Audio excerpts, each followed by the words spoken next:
অঙ্কের মূলত এর সাধারণ বাচনভঙ্গি কিংবা পুনরাবৃত্তির পূর্ণ ভাষা। আবার মাঝে মাঝে আল্লাহর কিতাব যতই সাধারণভাবে বর্ণিত বলে মনে হোক না কেন, আমাদের গভীরভাবেই পর্যবেক্ষণ করতে হয়, সামর্থ্য অনুযায়ী বোঝার চেষ্টা করতে হয়, এবং সাথে সাথে যুগ যুগ ধরে যে সকল আলেমুলামারা এর আয়াতসমূহ নিয়ে গবেষণা করে গেছেন ও এগুলো থেকে প্রাপ্ত শিক্ষা বর্ণনা করে গেছেন, তাদের কাজগুলো থেকে সাহায্য নিতে হয়। আর আসলে আমি সূরাটির কাজ অনেক দিন বন্ধ রেখেছিলাম, তাই আলহামদুলিল্লাহ এই দার্স আমার জন্য ভালো একটা সুযোগ, যাতে করে পুনরায় এটার কাজে আবার ফিরে যেতে পারি, নিজের গবেষণা আবারও শুরু করতে পেরেছি। আর অতীতের মুফাসসিরদের কাজগুলো এই সুযোগে ভালো করে দেখে নিয়েছি। এই সূরাকে কেন্দ্র করে এখন আমার অসংখ্য নোট নেওয়া হয়ে গেছে বলা যায়, যেগুলো আপনাদের সাথে শেয়ার করতে চাই। তবে আমার বিবেচনায় এই নোটগুলো থেকে বাছাইকৃত অংশ সহজ ও সরল ভাষায় আপনাদের জন্য উপস্থাপন করাই উত্তম। কেননা যদি সেগুলো হুবহু সামনে নিয়ে আসি তাহলে আপনাদের বুঝতে সমস্যা হতে পারে। এগুলো কিছুটা জটিল সাহিত্যিক আলোচনা, এবং সাথে ভাষাগত পর্যবেক্ষণগুলো আসলেই জটিল। আমি এই নোটগুলো পুনরায় সংকলন করেছি এবং সাথে সাথে সংক্ষেপণ এবং সরলভাবে উপস্থাপনের চেষ্টাও করেছি, যাতে ভাষা বুঝতে সমস্যা না হয়। এজন্য কিছুটা সময় লেগেছে। অবশ্যই লক্ষ্য রেখেছি যাতে সূরাটির সঠিক মেসেজ কোনোভাবেই বিকৃত না হয় এবং পূর্ববর্তী আলেমদের ট্র্যাডিশন অক্ষুণ্ণ থাকে। তো প্রথমে জেনে নেই এই সূরাটির সাথে এর আগের সূরার সম্পর্ক, অর্থাৎ সূরাতুল কাউসারের সম্পর্ক, যার তাফসির আমরা বিগত সপ্তাহে সম্পন্ন করেছি। সূরা কাউসারে কাফিরদের রাসূলুল্লাহ সাল্লাল্লাহু আলাইহি সাল্লামকে অপমান করা নিয়ে আলোচনা করা হয়েছিল। তারা রসুলকে বলেছিল বাতারা মুহাম্মদ। তাদের এই কথাবার্তার জবাব আল্লাহ আযজা জাল্লা দিয়েছেন শেষ আয়াতে, ইন্না শানি আকা হুয়াল আবতার। যখন তারা আপনাকে তিরস্কার করেছে, আল্লাহ আযজা জাল্লা রাসূলকে সে অধিকার দিয়েছেন যাতে তিনিও তাদের কিছু বলতে পারেন।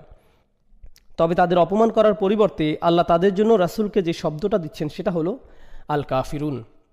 শুরু থেকেই দেখুন, এখানে শুধু ইয়া আইয়ুহাল কাফিরুন বলা হয়নি, বলা হয়েছে উল ইয়া আইয়ুহাল কাফিরুন। মানে রাসূলকে আল্লাহ তাআলা এখন থেকে সরাসরি কাফির বলতে বলেছেন।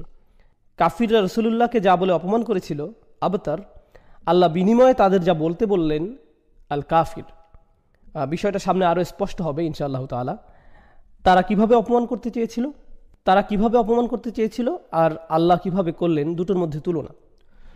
প্রথম কথা হচ্ছে, যেভাবে তারা রাসূলকে অপমান করতে চেয়েছে তা কোনোভাবেই বাস্তবতার সাথে খাপ খায়নি। সেই চেষ্টা যে তার নাম, তার খ্যাতি ইতিহাস থেকে মুছে যাক, এটা কখনোই বাস্তবায়িত হয়নি। সেটা সত্যও ছিল না। বাস্তবে সেটার পুরোপুরি উল্টোই হয়েছে। তার নামের চর্চা বিচার দিবস পর্যন্ত চলমান থাকবে সাল্লাল্লাহু আলাইহি ওয়াসাল্লাম। তো তারা যে নাম রাসূলকে দিয়েছিল সেটা থেকে তিনি বহু দূরে। অন্যদিকে তাদের যে নাম দেয়া হলো আল কাফিরুন পরিপূর্ণভাবে মিলে যায়। আরেকটা পার্থক্য হচ্ছে, কাফিররা রাসূলুল্লাহকে তার কোনো চরিত্র, আচরণ কিংবা তার কৃত কোনো কাজ নিয়ে হাসি ঠাট্টা করেনি, কারণ এসব বিষয়ে সমালোচনার জায়গা ছিল না। কিন্তু কাফির যে নাম আল্লাহ তাদের দিয়েছেন সেটা তাদের কর্মের সাথে জড়িত, যেটার জন্য বাস্তবেই তারা অভিযুক্ত।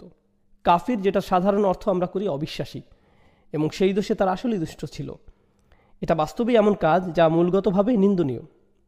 দ্বিতীয়টি হচ্ছে, সূরার শেষে যখন আল্লাহ বলছেন ইন্না শানি আকা হুয়াল আবতার, তিনি তাদেরকে বলছেন শত্রু। আর শানিয়া বলতে আমরা খুবই নিকৃষ্ট শত্রু বুঝি। এখন আমাদেরকে আল্লাহ থেকে জানানো হচ্ছে রাসূলুল্লাহ সাল্লাল্লাহু আলাইহি সাল্লামের শত্রু আসলে কারা, যারা কুফরের উপর অবিচল রয়েছে, যদিও বছরের পর বছর ধরে তাদের সত্য দিনের পথে ডাকা হচ্ছে, যাদের সাথে বছরের পর বছর সুন্দর আচরণ করে যাওয়া হচ্ছে, বছর ধরে সাবধান করা হচ্ছে, কিন্তু কোনোভাবেই তারা মানছে না। শুধু যে সত্য বার্তার বিরুদ্ধে তারা বলছে এমন না, বরং আল্লাহর সম্মানিত বার্তাবাহককেই তারা অপমান করছে। এই মানুষরাই হচ্ছে সবচাইতে বিরুদ্ধবাদী শত্রু। তো এখানে তাদেরকে শানিয়া বলার পরিবর্তে আল্লাহ তাদের বলছেন কাফির, কারণ দুটোর মধ্যে কোনো পার্থক্য নেই। আপনারা হয়তো জেনে থাকবেন, সামনে একটি মাদানী সূরাতে আল্লাহ রাসূলুল্লাহ সাল্লাল্লাহু আলাইহি সাল্লামকে আদেশ করেন, ইয়া আইয়ুহান নাবিয়্যু জাহিদুল কুফারা ওয়াল মুনাফিকিন অগলুজ আলাইহিম ওয়া মাওয়াহুম জাহান্নাম ওয়া বিসাল মাসির। লড়াই করুন, সংগ্রাম করুন এই কাফিরদের বিরুদ্ধে, মুনাফিকদের বিরুদ্ধে, আর তাদের সাথে কঠোর আচরণ করুন। আল্লাহ তার নবীকে বলছেন কাফিরদের সাথে কঠোর হওয়ার জন্য। আমরা শীঘ্রই দেখব কেন তিনি রাসূলকে কাফিরদের সাথে কঠোর হতে বলেছেন। যখন আমরা এই আয়াতটি দেখব, যেখানে রাসূলুল্লাহ যে প্রকৃতিগতভাবে কঠোর নন তা বলা হয়েছে, তিনি খুবই কোমল এবং দয়াশীল। কোরআনে আয়াতের পর আয়াত আছে যেখানে রাসূলুল্লাহ সাল্লাল্লাহু আলাইহি সাল্লাম যে কতটা কোমল তার বর্ণনা করা হয়েছে। এমনকি মাক্কি সূরাগুলোতেও যে আয়াতগুলো এই মাদানী আয়াতগুলোর পূর্বে নাজিল হয়েছে, সেখানেও দেখা গেছে রাসূলুল্লাহ কাফিরদের সাথে খুবই কোমল সুরে কথা বলছেন। উপরে যে আয়াতটির কথা বলা হচ্ছে সেটি নিঃসন্দেহে অবিশ্বাসীদের প্রতি নাজিল হওয়া কোরআনের সবচাইতে কঠিন আয়াতগুলোর একটি, খুবই শক্তিশালী আয়াত, যেখানে রাসূলকে কাফিরদের সাথে কঠোর হতে বলা হচ্ছে। আরেকটি বিষয় হচ্ছে, এই কাফিররা এরা বিশ্বাসীদের থেকে সংখ্যায় অনেক বেশি, শক্তিতেও তাদের থেকে অনেক বেশি, রাজনৈতিকভাবে তারা উপরে, সামাজিক অবস্থার দিক দিয়েও তারা উপরে। আর তাই এই অবস্থার পরিপ্রেক্ষিতে যখন তারা রাজনৈতিক ও সামাজিকভাবে ঊর্ধ্বে এবং একই সাথে রাসূলুল্লাহর বংশধর আর এগোচ্ছে না, তারা নিজেদেরকে খুবই শক্তিশালী অবস্থায় আর রাসূলকে দুর্বল অবস্থায় পতিত ধরে নিচ্ছে। তারা ভাবছে যে তাদের এই অবস্থায় সহজেই তারা তাকে চাপ প্রয়োগ করতে পারবে। এই অবস্থায় রাসূল কিছুটা ছাড় দিতে বাধ্য হবেই। তাই তারা রাসূলুল্লাহকে প্রস্তাব দেয়, যা আপনারা আগে হয়তো শুনেছেন, যে তুমি 1 বছর আমাদের সাথে কুফর অবলম্বন করবে, আমরা পরের বছর ইসলাম পালন করব। অন্যভাবে বললে 1 সিজন শিরক চলবে আর পরের সিজন ইসলাম, তারপর আবার, অর্থাৎ দেয়া নেয়া চলবে। অথবা আমরা তোমাকে কিছু ধন সম্পদ এটা সেটা দেব, আমাদেরকে ছেড়ে চলে যাও, আমাদের ধর্ম নিয়ে আমাদের থাকতে দাও। মানে এই ধরনের প্রস্তাব তারা রাসূলের প্রতি রাখছিল। তাদের এই ধরনের প্রস্তাবগুলো থেকে দুটো বিষয় বোঝা যায়। এক, তারা বুঝতে পারে যে এই ব্যক্তি সে কখনোই তার কাজ থেকে অব্যাহতি নিবে না, যে পথে সে মানুষদের ডাকতেই থাকবে, আর আমরাও কখনোই তার ডাকে সাড়া দিব না। তাই একমাত্র সমাধান হচ্ছে যেটাকে বলে রাজনৈতিক সমঝোতা, আমরা কিছু ছাড় দেই, তোমরা কিছু ছাড় দাও। আল্লাহ আযজা ওয়া জাল্লা কোরআনে বলছেন, অদ্দু লাউ তুদহিনু ফায়ুদহিনুন, তারা শুধুমাত্র এটাই চায় যে তুমি কিছুটা শিথিল হও, যাতে তারাও কিছুটা শিথিল হতে পারে। অর্থাৎ আমরা কিছুটা ছাড় দিয়ে দেই, তুমি কিছুটা দিয়ে দাও, এতে আমাদের সবারই ভালো হয়, এটাই তারা চায়। অর্থাৎ তারা বুঝতে পারছে যে মুহাম্মদ কখনোই ছাড় দেবে না, অন্ততপক্ষে টুকটাক কিছু বিষয় তার থেকে নেওয়া যেতে পারে, কিছু অংশ হয়তোবা, আর সে কখনোই আমাদের ধর্ম মেনে নেবে না। তো আমরা তাকে একটু আধটু মেনে নিতে অনুরোধ করি। আর জেনে নিন, এটা শয়তানেরও একটা কৌশল।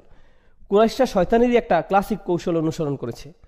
আল্লাহ আযজা ওয়া জাল্লা বলেন, ইয়া আইয়ুহাল্লাযীনা আমানু দুখুলু ফিস-সিলমি কাফা ওয়া লা তাত্তাবিউ খুতুওয়াতিশ শাইতান, হে ঈমানদারগণ, যারা বিশ্বাসের দাবি রাখো, পরিপূর্ণ ও যথাযথভাবে ইসলামে প্রবেশ করো, এমন অবস্থায় যে তোমরা শয়তানের পদাঙ্ক অনুসরণ থেকে দূরে।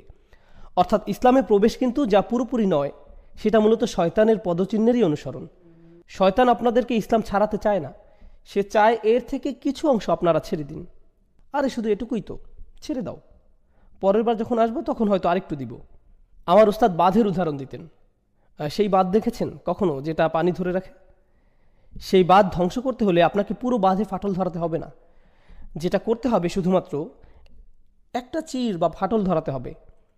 সময়ের সাথে সাথে কি হবে জানেন? সেই ফাটল ধীরে ধীরে বড় হতে থাকবে, যতক্ষণ না পুরো বাঁধটাই ধ্বংস হয়ে যায়। আপনার পুরো বাঁধ নিয়ে চিন্তা করার প্রয়োজন নেই, আপনার শুধুই প্রথম চিরটা ধরানোর প্রয়োজন, বাকিটা নিজে নিজেই হয়ে যাবে। তো এটাই হচ্ছে পরিকল্পনা যা কুরাইশরা করেছিল। যদিও আগের সূরাতে আল্লাহ তাআলা দুটো কাজ করেছিলেন। এক, তিনি তার রাসূলকে এত দিয়েছেন যে তোমরা তাকে কোনো কিছু দিয়েই পটাতে পারবে না। আল্লাহ তার রাসূলকে দিয়েছেন আল কাউসার, ইন্না আ'তাইনাকাল কাউসার। তো এখন তোমরা তাকে যাই দিতে চাও না কেন, ধন সম্পদ, ক্ষমতা, সম্মান, আল্লাহ তাকে এর চাইতে ঢের বেশি আগেই দিয়ে দিয়েছেন। তোমরা যা কিছু দিতে পারো তা কখনোই আল্লাহ যা দিয়েছেন তার সাথে প্রতিযোগিতা করতে পারবে না। অর্থাৎ তাদের উৎকোচ কোনো কাজে আসছে না, আর ধোপে টিকছে না। তার উপর তোমরা তাকে ভীতও করতে পারবে না, কেননা এর আগের সূরাতেই তার শত্রুদের কি হয়েছিল? ইন্না শানিআকা হুয়াল আবতার, শত্রু ইতিমধ্যেই শেষ। রাসূলকে রক্ষা করার জন্য আল্লাহ আযজা ওয়া জাল্লা নিজেই আছেন। তাই এই মুহূর্তে তোমার ভয় পাবার কিছুই নেই, আর তোমার তাদের কোনো প্রস্তাব বা কথাবার্তায় সাড়া দেওয়ার কোনো প্রয়োজন নেই। তুমি সরাসরি তাদের সামনে যাও আর বলো, ইয়া আইয়ুহাল কাফিরুন, কুল ইয়া আইয়ুহাল কাফিরুন। সূরাটির অবস্থান এক্ষেত্রে খুবই গভীর, আগের সূরাটির সাথে প্রগাঢ় সম্পর্ক।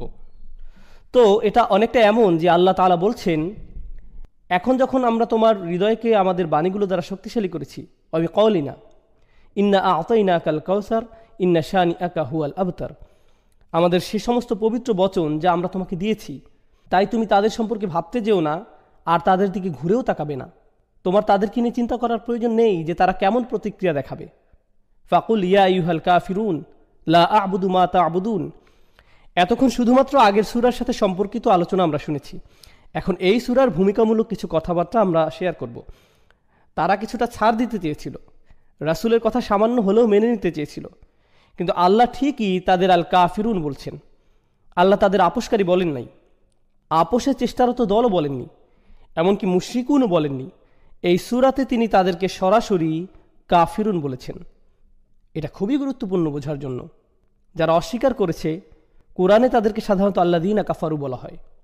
আল্লাযীনা কাফারু কোরআনে শুধুমাত্র একটি জায়গায় আছে যেখানে তাদের সরাসরি কাফির বলে সম্বোধন করা হয়েছে, সূরা তাহরিমে, ইয়া আইয়ুহাল্লাযীনা কাফারু লা তা'তাযিরুল ইয়াওম ইন্নামা তুজসাউনা মা কুনতুম তা'মালুন।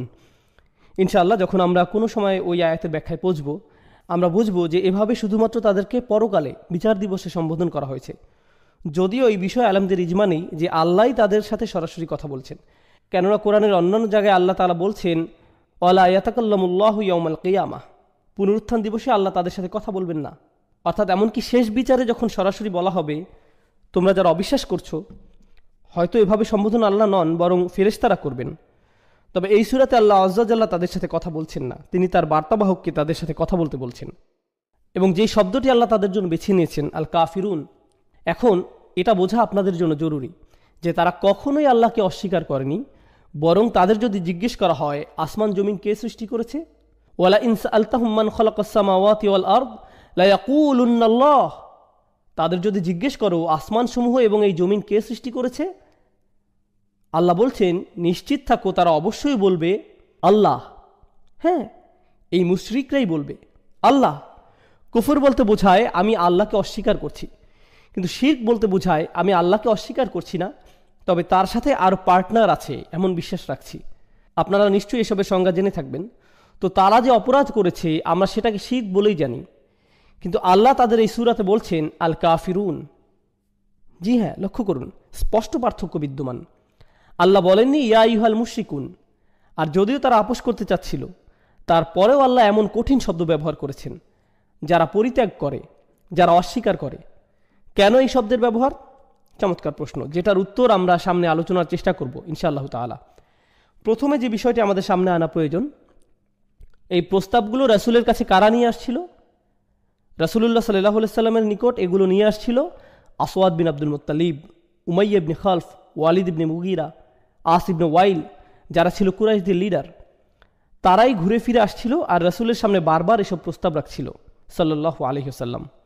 সম্ভবত অনেক দিন বা বেশ কয়েক মাস আগে আমি আপনাদের সূরাতুল আবাসার তাফসিরে একটা বিষয় বুঝিয়েছিলাম।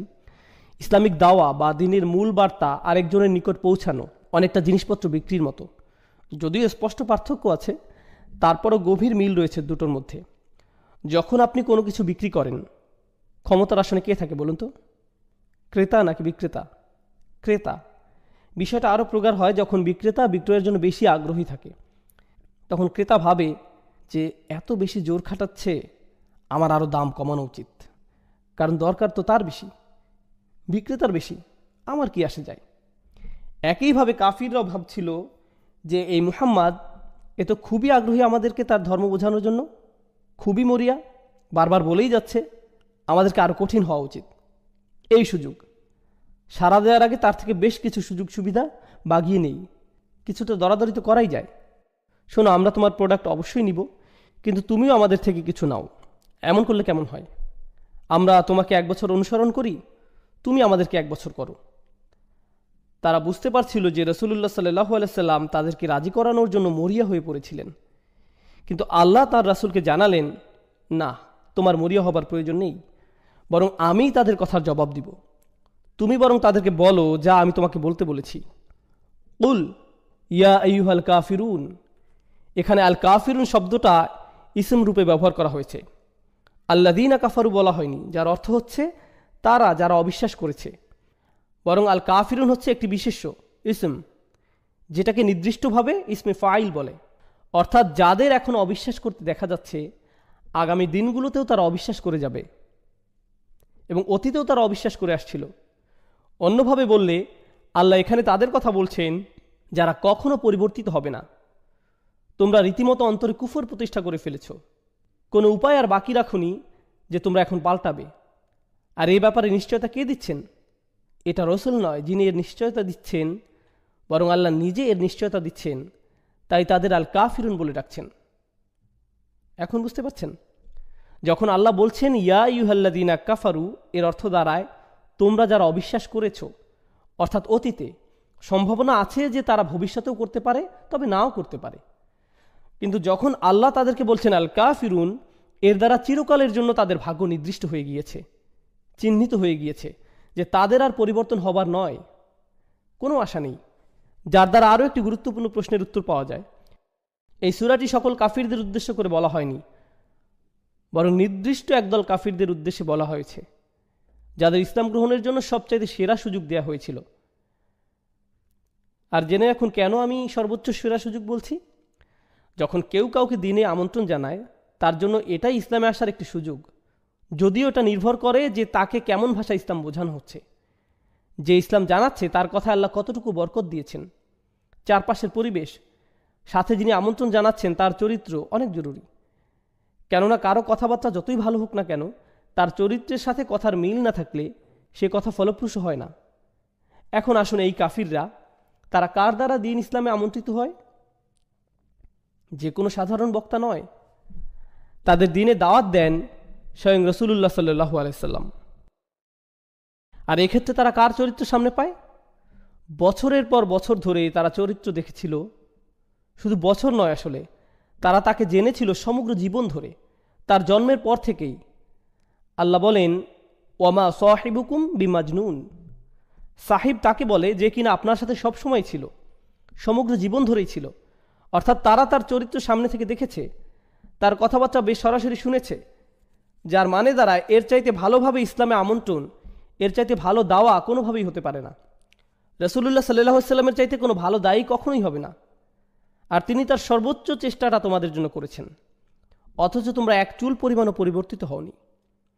এখান থেকে স্পষ্ট হয় আল্লাহর কথা অনুযায়ী তোমরা এমন অবস্থায় আছো যেখান থেকে আর কোনো কিছুই আশা করা যায় না। শুধুমাত্র একভাবেই এখন তোমাদের বর্ণনা করা যায়, আর সেটা হচ্ছে ইয়া আইয়ুহাল কাফিরুন। এবং এই জন্যই আমরা এইভাবে পাচ্ছি কুল ইয়া আইয়ুহাল কাফিরুন। ও এখন আপনাদের কাছে ব্যাখ্যা করিনি যে কেন আল্লাহ শিরক শব্দের পরিবর্তে কুফর শব্দটি এখানে ব্যবহার করেছেন। কেননা তারা মূলত যেটা করেছিল সেটা শিরক। তবে এত বছর ধরে যখন তারা বারবার এই শিরক ছাড়তে অস্বীকার করে যাচ্ছে, এই অস্বীকার, বর্জন, প্রত্যাখ্যান, আপনারা জানেন এই শব্দগুলো কি? কুফর। যখন আপনি এভাবে প্রত্যাখ্যান করছেন, এটাই কুফর। কাফির শব্দের আরেকটি অর্থ হলো, এটা মজার, যখন আল্লাহ কোরআনে কুফর শব্দ ব্যবহার করছেন, তখন তিনি কিসের কুফরের কথা বলছেন? কিসের অবিশ্বাস বা অস্বীকারের কথা বলছেন? ফামাই ইয়াকফুর বিল্লাহ, যে কেউ যে আল্লাহকে অবিশ্বাস করে, আল্লাযীনা ইয়াকফুরুনা বিআয়াতিল্লাহ ওয়া বিরুসুলিহ, যে কেউ যে অবিশ্বাস করে আল্লাহকে আর আয়াতসমূহকে বা পরকালীন বিচার দিবসকে বা তার প্রেরিত রাসূলদের, অথবা আরও নির্দিষ্টভাবে তার প্রেরিত শেষ রাসূলকে সাল্লাল্লাহু আলাইহি সাল্লাম। তাই যখন বলা হয় যারা অবিশ্বাস করেছ, অবিশ্বাস কিসে? আর এখানে আল্লাহ শুধু বলছেন তারা যারা অবিশ্বাস করেছ, সাথে বলছেন না যে তারা কিসে অবিশ্বাস করেছে। অন্যভাবে বললে এর দ্বারা বোঝায় আগের সকল বিষয়গুলোতে অবিশ্বাস। তোমরা অবিশ্বাস করেছো আল্লাহতে, যদিও তোমরা ভাবছো যে তোমরা বিশ্বাস করো। তোমরা ভাবো যে তোমরা কাবার চারপাশে আল্লাহর ইবাদত করছো, কিন্তু সত্যিকার অর্থে বললে তোমরা আল্লাহতে আসলে বিশ্বাস রাখো না। তোমরা এই রাসূলে অবিশ্বাস করছো সাল্লাল্লাহু আলাইহি সাল্লাম। তোমরা অবিশ্বাস করছো সকল আয়াতসমূহে যা তোমাদের নিকট আসছে। তোমরা নিজেদের সেই সচেতনতা যা নিয়ে তোমরা জন্ম হয়েছ সেটাকেও অবিশ্বাস করছো। হ্যাঁ, সকল মানুষের জন্ম হয়েছিল একটা ফিতরা নিয়ে, সেই ফিতরা নিয়ে যেটা আমাদের সকলের আত্মা জন্ম থেকেই জানে, লা ইলাহা ইল্লাল্লাহ। এটা আল্লাহকে রব হিসাবে স্বীকার করে। আল্লাহ তাআলা সূরা আরাফের 172 নম্বর আয়াতে আমাদের বলছেন, তিনি আমাদের এই প্রশ্ন করেছেন পৃথিবীতে আমাদের আগমনের পূর্বেই। তিনি বলেন আলাস্তু বিরব্বিকুম, আমি কি তোমাদের রব নই? আর আমরা কি বলেছিলাম? ক্বালু বালা শাহিদনা, হ্যাঁ অবশ্যই আমরা সাক্ষ্য দিচ্ছি। অর্থাৎ আমরা শাহাদা উচ্চারণ করেছি এখানে আসার পূর্বেই। মানে এই ইসলাম এটা আপনার মধ্যে আগের থেকেই ছিল, আর আপনি সেটা অস্বীকার করছেন, যেটা আপনার ভেতরে ইতোমধ্যেই বিদ্যমান। বাহিরেরটা অস্বীকার তো দূরের বিষয়, আপনি সেটাও অস্বীকার করছেন যা আছে আপনার ভেতরে, এবং আপনি এটা অস্বীকার করছেন চিরদিনের জন্য। তাই আপনার জন্য নির্বাচিত শব্দ হচ্ছে আল কাফিরুন। তবে আল কাফিরুন শব্দের জন্য এর চাইতে অধিক শক্তিশালী অর্থ রয়েছে। কুফর শব্দটি আরবিতে শুধুমাত্র প্রত্যাখ্যান বা অস্বীকারের জন্যই না, এটার ব্যবহার হয় নিয়ামতের অস্বীকারের জন্য। যে কোনো অনুগ্রহ অস্বীকার, কুফরানুন নিয়ামাহ আরবিতে এভাবে বলা হয়। যে কোনো অনুগ্রহ এর প্রতি অকৃতজ্ঞতা। তোমরা তো হচ্ছে সেই মানুষ যারা আল্লাহর অনুগ্রহ, তার নিয়ামত পেয়ে যাচ্ছ মূলত ইব্রাহিম আলাইহিসসালামের দুয়ার বদৌলতে। আলাইহিসসালাম, তোমরা গ্রহণ করছো আল্লাযী আত'আমাহুম মিন জু' ওয়া আমানাহুম মিন খাউফ। তোমরা আসহাবুল ফিলের থেকে আশ্রয় পাচ্ছ। তোমাদের যেতে হয় রিহলাতা শীতা ইয়া সয়ফ। তোমরা এই সকল নিয়ামত সর্বক্ষণ ভোগ করছো, এবং সবার উপরে তোমরা পেয়েছো আল্লাহর শেষ নবীকে সাল্লাল্লাহু আলাইহি সাল্লাম। তোমরা পেয়েছো ইব্রাহিমের সেই দোয়ার ফসল, রব্বানা ওয়াবআস ফীহিম রাসূলাম মিনহুম। হ্যাঁ, এই উপহার তোমরাই পেয়েছো। সমগ্র দুনিয়ার এই লক্ষ কোটি মানুষের ভিড়ে শুধুমাত্র তোমরাই পেয়েছো এই শেষ রাসূলকে। আর তারপরেও তোমরা এতটা অকৃতজ্ঞ, তাই তোমাদের বলা হচ্ছে চিরন্তন অকৃতজ্ঞ। কুল ইয়া আইয়ুহাল কাফিরুন। ইমাম রাজি এই সূরার ব্যাখ্যায় বলেন, রাসূলুল্লাহর ব্যক্তিত্ব কোরআনে যেখানে যেখানে আলোচনা করা হয়েছে, আয়াতগুলো কি ছিল? ফাবিমা রাহমাতাম মিনাল্লাহি লিনতা লাহুম। এটা আল্লাহর বিশেষ কৃপা যে আপনি তাদের প্রতি সদয় ছিলেন। বিল মুমিনিনা রাউফুর রহিম। বিশ্বাসীদের প্রতি তিনি সর্বদাই স্নেহশীল, দয়ালু। ওমা আরসালনাকা ইল্লা রাহমাতাল লিল আলামিন। আমরা তোমাকে বিশ্বাসীদের জন্য রহমত ব্যতীত অন্য কিছু করে পাঠাইনি। এমনকি যখন তিনি তাদের সাথে কথাবার্তা বলতেন, সেখানেও শান্ত থাকার কথা বলা হয়েছে। অজাদিল হুম বিল্লাতি হিয়া আহসান, সেখানেও শান্ত থাকার কথা বলা হয়েছে। অজাদিল হুম, আর তাদের সাথে বিতর্ক করো, বিল্লাতি হিয়া আহসান, এমন উপায়ে যেটা উত্তম, খুবই চমৎকার উপায়ে। সাধারণ বিতর্কসমূহ শান্ত বা সুন্দরভাবে হয় না। আপনারা যদি কখনো বিতর্ক দেখে থাকেন, এগুলো কুৎসিত বা নোংরা পর্যায়ে চলে যায়। আর রাসূলকে নির্দেশ দেওয়া হলো, যদি আপনি তাদের সাথে বিতর্ক করেন, সেটা করুন খুবই সুষ্ঠু সুন্দর উপায়। সাল্লাল্লাহু আলাইহি সাল্লাম, এ কেমন দয়ার নমুনা তার সকল দাওয়াতি কর্মকাণ্ডে। ওয়া আনজির আশিরাতাকাল আকরাবিন, তোমার পরিবারের সবচাইতে কাছের মানুষদের সতর্ক করো। আর হ্যাঁ, দিনে আমন্ত্রণের ক্ষেত্রে সবচাইতে কঠিন পরীক্ষা হয় নিজের পরিবারের ক্ষেত্রে। চাচা মামারা বা নিজ গোত্রের মানুষরাই বেশি সমস্যার হয়, তারাই শত্রু হয়ে যায়। কুল্লা আসআলুকুম আলাইহি আজর ইল্লাল মাওয়াদ্দাতা ফিল কুরবা। সুবহানাল্লাহ, রাসূলকে বলা হচ্ছে, আমি তোমার কাছে কোনো প্রতিদান চাই না, শুধু এটাই চাই যে তুমি তোমার কাছের মানুষদের ভালোবাসবে। আমি চাই যে তুমি তোমার আত্মীয় স্বজনদের সাথে ন্যায় করবে। মূলত সে সময়ে যে অন্যায়টা আরবে বেশি হতে দেখা যেত, ইয়া আইয়ুহার রাসূল বাল্লিগ মা উনজিলা ইলাইকা মির রাব্বিক। হে রাসূল, তোমার রবের পক্ষ থেকে যা তোমার প্রতি নাজিল হয়েছে তা পৌঁছে দাও। ওয়া ইল্লাম তাফআল, যদি সেটা না করো, ফামা বাল্লাগতা রিসালাতাক, তাহলে তুমি তোমার কাজ সঠিকভাবে করলে না, যে দায়িত্ব দেয়া হয়েছিল সেটা করতে পারলে না। অন্যভাবে বললে, রাসূলুল্লাহ সাল্লাল্লাহু আলাইহি সাল্লামকে বারবার বলা হয়েছে বার্তা পৌঁছাও, ছড়িয়ে দাও, ছড়াতেই থাকো। এত প্রকটভাবে বলা হয়েছে যে ফাইদাল্লাযী বাইনাকা ওয়া বাইনাহু আদাওয়াতা কাআন্নাহু ওয়ালিয়্যুন হামীম। সূরাতুল হামীম আস-সাজদায় বলা হয়েছে, যদি এমনও হয় যে সে তোমার সাথে শত্রুতা পোষণ করা শুরু করে, তারপরেও তাকে কাছের বন্ধু হিসেবে দাওয়াত দিতে থাকো। আল্লাহর পক্ষ থেকে রাসূলুল্লাহ সাল্লাল্লাহু আলাইহি সাল্লামের জন্য উপদেশ এমনই ছিল। কিন্তু এই মানুষগুলো এমনই অবস্থায় পৌঁছেছে যে আল্লাহর রাসূলকে খুবই কঠিন কিছু বলতে বলা হচ্ছে, যা কিনা তার কোমল হৃদয় থেকে নিঃসরণ সম্ভব নয়। তার মুখ থেকে এমন ভাষা আসবেই না। আর তাই শুরুতেই কুল শব্দটি এসেছে। এই শব্দ নিজ থেকে সরাসরি বলতে পারবেন না, কারণ আপনি নরম মনের। তাই তাদের এমনভাবে বলুন যাতে বোঝা যায় যে আমি আপনাকে বলতে বলেছি, ইয়া আইয়ুহাল কাফিরুন। এই শব্দগুলো ইঙ্গিত করে যে দাওয়াতের সময় শেষ, সেই সময়কাল ফুরিয়ে গেছে। যদি আল্লাযীনা কাফারু বলা হতো, তাহলে হয়তো বুঝতাম যে হয়তো তারা ভবিষ্যতে পরিবর্তিত হবে। কিন্তু যখন এখানে বিশেষ্য বা ইসমের ব্যবহার হচ্ছে, বোঝা যাচ্ছে এটা অবিচলতা বোঝাচ্ছে। তোমরা কাফিরই থেকে যাবে। আর এই শব্দগুলোর উচ্চারণ রাসূলুল্লাহ সাল্লাল্লাহু আলাইহি সাল্লামের জন্য খুবই কঠিন, কেননা তিনি রহমত হিসাবেই দুনিয়াতে এসেছেন। আর মানুষদের নিয়ে তিনি সর্বদাই চিন্তিত, দুঃখিত। কিন্তু এখন ওনাকে বলা হচ্ছে, তোমাকে অবশ্যই এমন কিছু বলতে হবে যা তুমি নিজেও শুনতে পছন্দ করবে না। এর দ্বারা স্পষ্ট হলো যে এই মানুষরা আল্লাহর বার্তা নিতে পারেনি, এসব তারা আর কখনো নিতে পারবেও না। এরা হচ্ছে কাফিরদের স্পেশাল ব্র্যান্ড। তারা শুধু আল্লাহর দয়া থেকে বঞ্চিত হয়েছে এমন নয়, রসুল সাল্লাল্লাহু আলাইহি সাল্লামও তাদের আর দয়া প্রদর্শন করবেন না, ইচ্ছায় বা অনিচ্ছায়। যেখান থেকে আমরা আমাদের পরবর্তী পয়েন্টে যেতে পারি। সূরার শুরুর এই কুল শব্দটা দিয়েই আল্লাহ কত কিছু বুঝিয়ে দিলেন। এখান থেকেই কত শিক্ষা নেওয়া যাচ্ছে। লক্ষ্য করুন, কাফিররা ভাবছিল যে তাদের যাচাই বাছাইয়ের সুযোগ রয়েছে, কিংবা এখান থেকে একটু ওখান থেকে একটু, বা যেমন মন চায় তেমন ধর্ম তারা অনুসরণ করতে পারবে। ঠিক যেমন বর্তমান সময়ে ফ্রিডম অফ রিলিজিয়ন বলা হয়। তারা যেমন চায় বিশ্বাস করতে পারে, চাইলে করতে পারে বা নাও করতে পারে।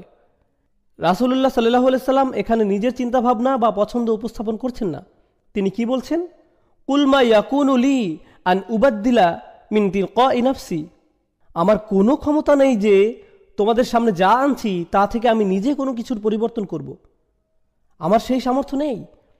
আমি তো আমার নিজের চিন্তাভাবনা তোমাদের সামনে রাখছি না, শুধুমাত্র আল্লাহর বার্তা তোমাদের সামনে রাখছি। অন্যভাবে বললে, তোমরা ভাবছো যে এই দিন থেকে কমানো বা বাড়ানো সম্ভব, তাই আমাকে কমাতে বাড়াতে বলছো। মনে করছো এটা আমার সিদ্ধান্ত, তাই 1 বছর তোমাদেরটা মানবো আর তোমরা আমার দিন 1 বছর মানবে, এমন বলছো। আল্লাহ বলছেন তুমি তাদের সাথে কথা বলবে না। আমি বলবো কুল। আল্লাহ তাদের কথার জবাব দিবেন, তাদের বুঝিয়ে দিবেন যে এই দিনের সিদ্ধান্ত নেওয়ার কোনো ক্ষমতা রাসূলের নেই, সকল ক্ষমতা আল্লাহর। রাসূল তো শুধু যোগাযোগের মাধ্যম, আর এর জন্যই তাকে রসুল বা বার্তাবাহক বলা হচ্ছে সাল্লাল্লাহু আলাইহি ওয়াসাল্লাম। রাসূলগণ তো কখনো সিদ্ধান্ত নিতে পারেন না, তারা শুধু বার্তা পৌঁছান। হুকুমের ক্ষমতা, ইনিল হুকমু ইল্লা লিল্লাহ, সিদ্ধান্ত, নেতৃত্ব, আদেশ শুধুমাত্র আল্লাহর থেকে। কাফেরদের প্রতি এই ইঙ্গিত দেয়া হয়েছে কুল শব্দটি দ্বারা। তাদের সাথে আপোষ করার কোনো সুযোগ নেই, আল্লাহ সেটা করেন না। আর তারপর আমরা কথা বলেছি সেই বিষয়গুলো সম্পর্কে যেগুলোতে তারা অবিশ্বাস করেছিল। এখন আমরা, যদিও আমি এটা আগেও বলেছিলাম, আবারও প্রশ্নটি করছি, এই সূরা কাদের নিয়ে আলোচনা করছে? ভালোভাবে বুঝুন বিষয়টি। এই সূরা সকল কাফিরদের নিয়ে নয়, যে কোনো কাফিরকে এটা নিয়ে নয়, যে কোনো কাফিরকে নিয়ে এটা নয়, ইহুদি নাসারাদের নিয়ে নয়, আমার আপনার প্রতিবেশী যে কোনো কাফিরকে নিয়ে এখানে আলোচনা করা হচ্ছে না। এখানে আলোচনা হচ্ছে বিশেষভাবে, সুনির্দিষ্টভাবে সেই মানুষদের দলটি সম্পর্কে যারা আল্লাহর নেয়ামত জেনে বুঝে গ্রহণ করে, আল্লাহর প্রেরিত শেষ রাসূলকেও তারাই পায়, তাকে সামনে থেকে দেখে, তার বহনকৃত শেষ আসমানি কিতাব তারা মুখ থেকেই তার শুনতে পায়, তার বহনকৃত শেষ আসমানি কিতাব তারা তার মুখ থেকেই শুনতে পায়। আর এত কিছুর পরেও বছরের পর বছর চেষ্টা শেষে আল্লাহর এত নিয়ামা গ্রহণের পরেও তারা কাফিরই থেকে যায়, অস্বীকার করে। তাদের জন্যই এই সূরাতে এই টাইটেল বরাদ্দ করা হয়েছে। আমি আপনাদের বিষয়টি এত জোরালোভাবে কেন বোঝাচ্ছি? কারণ বর্তমান সময়ে আমরা এতটাই উদাসীন হয়ে পড়েছি এই কোরআন নিয়ে, কাকে বলা হচ্ছে, কি বলা হচ্ছে না বুঝেই যাকে তাকে আমরা এই যে কোনো সূরার টার্গেট বানিয়ে দিচ্ছি। আমরা ধরে নিচ্ছি যে অমুক সূরাটি আসলে তমুকের জন্য, নিজের জন্য ভালোভাবে জানাই হয়নি। একজন অমুসলিমের সাথে দেখা হলো, কুল ইয়া আইয়ুহাল কাফিরুন লা আ'বুদু মা তা'বুদুন। আসলে ব্যাপারটা এত সরল না। আমরা আল্লাহর দ্বীনের এত সোজাসাপটা ব্যাখ্যা দাঁড় করাতে পারি না। বিশেষ করে আল্লাহর কিতাবের ক্ষেত্রে আমাদের অনেক বেশি সাবধানতা অবলম্বন করা প্রয়োজন। কিভাবে সেটার প্রয়োগ করা যায়, কার উপর প্রয়োগ করা যায়, খুবই ভালোভাবে জেনে নেওয়া উচিত। পুরোপুরি নিশ্চয়তা জরুরি। আলেমরা এ ব্যাপারে জোরালোভাবে বলেছেন, মখসুস আল মুখাতিবে কাফারা মখসুস কদ আলিম আল্লাহ মিনহুম ইন্নাহুম কানু লা ইউমিনুন। জামাখশারি, শাওকানিদের মন্তব্য দেখতে পারেন আপনারা চাইলে। এই কাফিররা ছিল নির্দিষ্ট কিছু কাফির, এবং আল্লাহ জানতেন যে এরা কখনোই মানবে না, বিশ্বাস করবে না। অন্যভাবে বললে শুধুমাত্র আল্লাহই জানেন যে তারা ভবিষ্যতেও পরিবর্তিত হবে না। অর্থাৎ আপনার কোনোই অধিকার নেই যে আপনি এই কাফির শব্দটি যত্রতত্র ব্যবহার করেন। চাইলে এই শব্দটি আপনি যে কারো দিকে ছুড়ে দিতে পারেন না। ইনশাআল্লাহ তাআলা সামনে যখন আমরা মাদানী সূরাগুলোতে কিভাবে কারো সমালোচনা করতে হয় সেই বিষয়ে আলোচনা করব, তখন বিষয়টি নিয়ে বিস্তারিত আলোচনা করা যাবে। আচ্ছা, এখানে উল্লেখিত কুফরের প্রেক্ষাপট বলতে আমি আপনাদের শুধুমাত্র একটি কারণ আপনাদের সামনে এনেছি, যেটা হচ্ছে তুমি আমাদের দেবতাদের 1 বছর ইবাদত করো, আমরা তোমার আল্লাহর 1 বছর ইবাদত করব। না'বুদু ইলাহাকা সানাহ ওয়া তা'বুদ ইলাহানা সানাহ। আমরা তোমার ঈশ্বরের 1 বছর ইবাদত করি, আর পরের বছর সবাই একত্রে করব।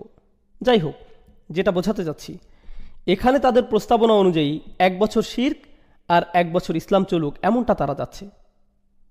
অর্থাৎ এখানে দুটি প্রস্তাব আর 2টি প্রত্যাখ্যান দেখা যাচ্ছে। আপনারা হয়তো লক্ষ্য করেছেন সূরাটিতে আয়াতগুলোর কিভাবে পুনরাবৃত্তি হয়েছে। প্রথমে একবার অলা আনতুম আবিদুনা মা আবুদ, তারপর আরেকবার অলা আনতুম আবিদুনা মা আবুদ। 2টি প্রস্তাব করা হয়েছিল, দুটোই প্রত্যাখ্যিত হয়েছে। ভাষাগতভাবে এই সূরাতেই সেটি দেখানো হয়েছে। যেহেতু তারা 2টি প্রস্তাব করেছিল, 2টি প্রত্যাখ্যান আসলো। অন্যভাবে বললে তারা প্রথমে একটি প্রস্তাব নিয়ে এসেছে, বাতিল করা হয়েছে, পরে আরেকটি নিয়ে এসেছে, সেটিও বাতিল করা হয়েছে। সুবহানাল্লাহ। এটা এমন না যে কোনো কারণ ছাড়াই এই পুনরাবৃত্তি। আমরা আয়াতের এই পুনরাবৃত্তির সুবিধাগুলো নিয়ে আরও সামনে জানব যত আমাদের আলোচনা অগ্রসর হবে। এখানে আরও চমৎকার বিষয় হচ্ছে রাসূলুল্লাহ সাল্লাল্লাহু আলাইহি সাল্লাম কীভাবে এই আয়াতগুলো সামনে এনেছেন। এটা একটা মাক্কি সূরা। মুফাসসিরগণ সূরাটি নাজিলের প্রেক্ষাপট সম্পর্কে বলেছেন, ফাকামা আলা রুউসিহিম ফাকরাআহা আলাইহিম। তিনি বলতে গেলে তাদের মাথার উপরে দাঁড়িয়ে গেলেন, সরাসরি তাদের একেবারে নিকটে চলে আসলেন, যেখানে কুরাইশদের লিডারগণ ছোটোখাটো একটা মিটিংয়ে ছিল। হেঁটে তাদের সামনে আসলেন আর বললেন, ইয়া আইয়ুহাল কাফিরুন। আপনারা বুঝতে পারছেন এর দ্বারা কি বোঝা যাচ্ছে? তিনি তাদের হে আমার গোত্রের মানুষ বা হে কুরাইশ এভাবে ডাকেননি, কিংবা হে মক্কাবাসীরা এভাবেও ডাকেননি। তিনি বলছেন ইয়া আইয়ুহাল কাফিরুন। অন্যভাবে বললে, তোমরা আমাকে পরিত্যাগ করেছো আর আমি তোমাদের পরিত্যাগ করছি।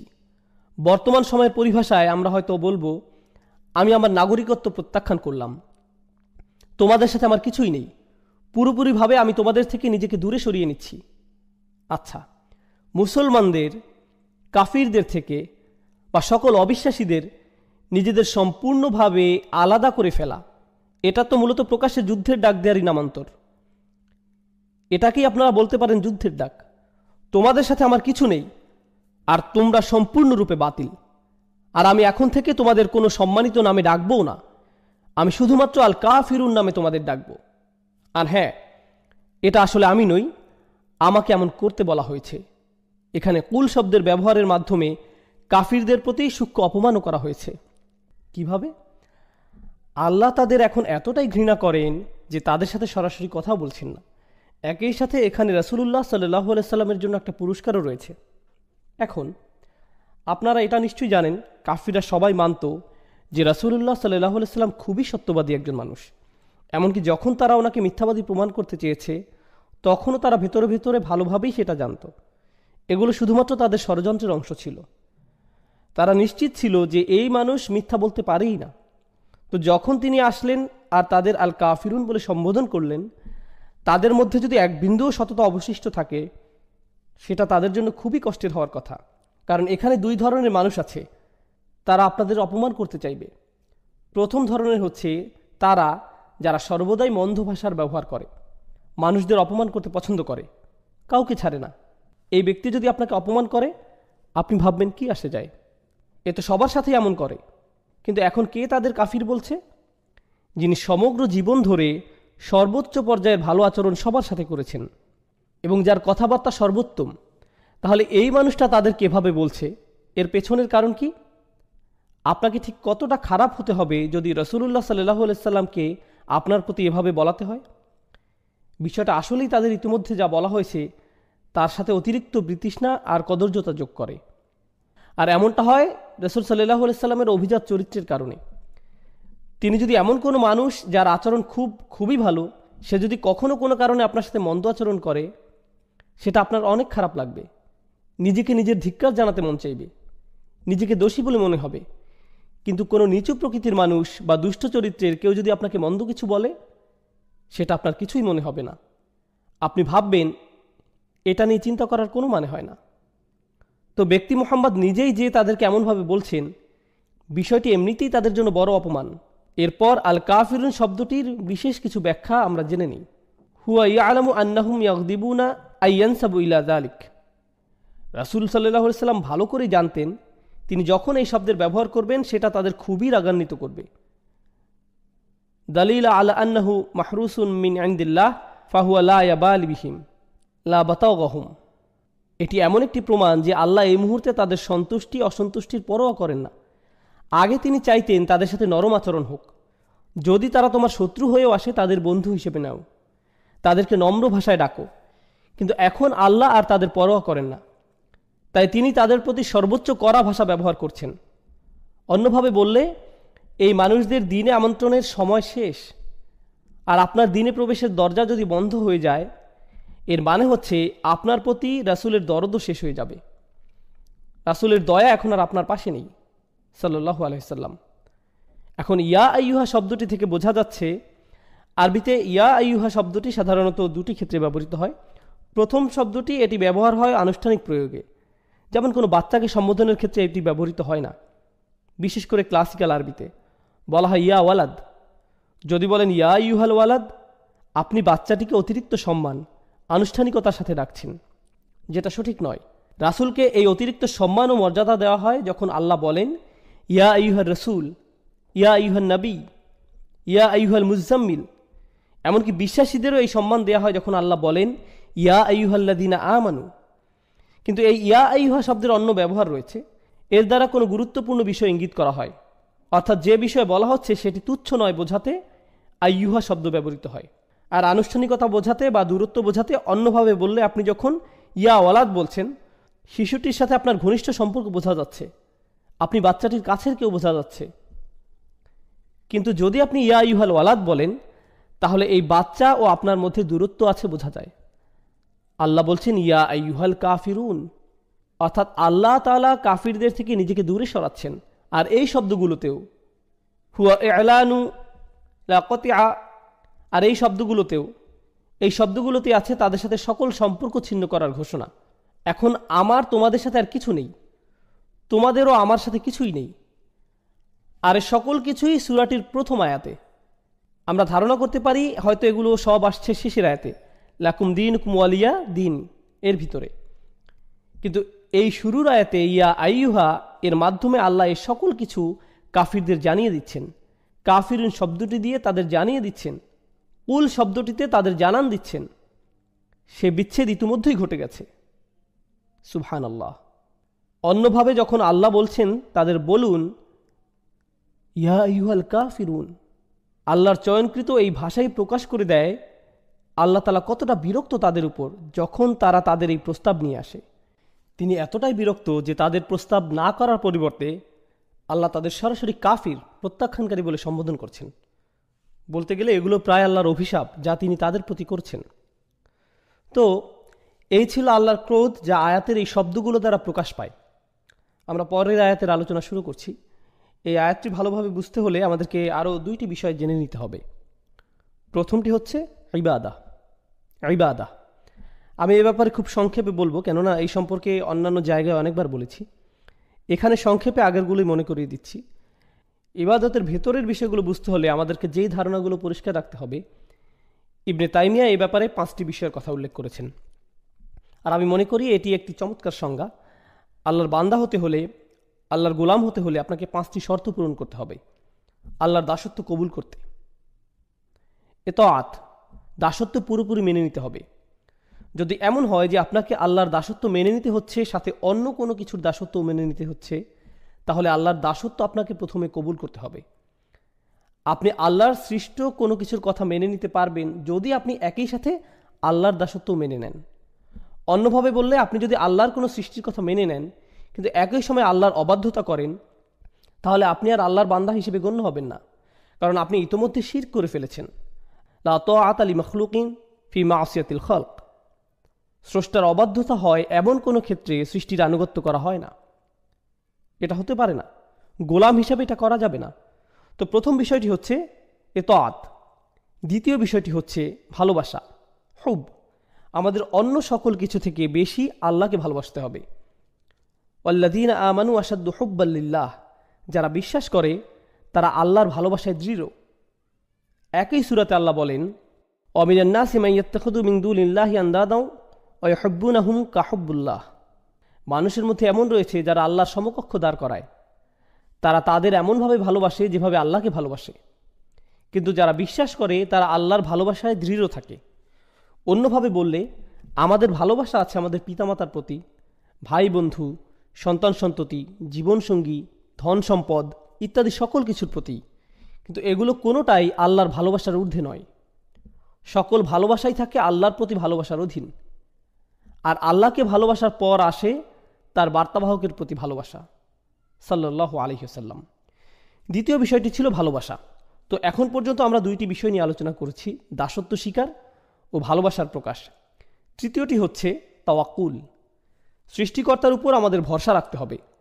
নিজেকে যখন আমি তার দাস হিসেবে স্বীকার করে নিয়েছি এবং তাকে যখন স্রষ্টা হিসেবে কবুল করে নিয়েছি, তখন তিনি যাই আদেশ নির্দেশ আমার প্রতি করুক না কেন, ভরসা রাখতে হবে যে সে সকলগুলো অবশ্যই আমার জন্য উত্তম।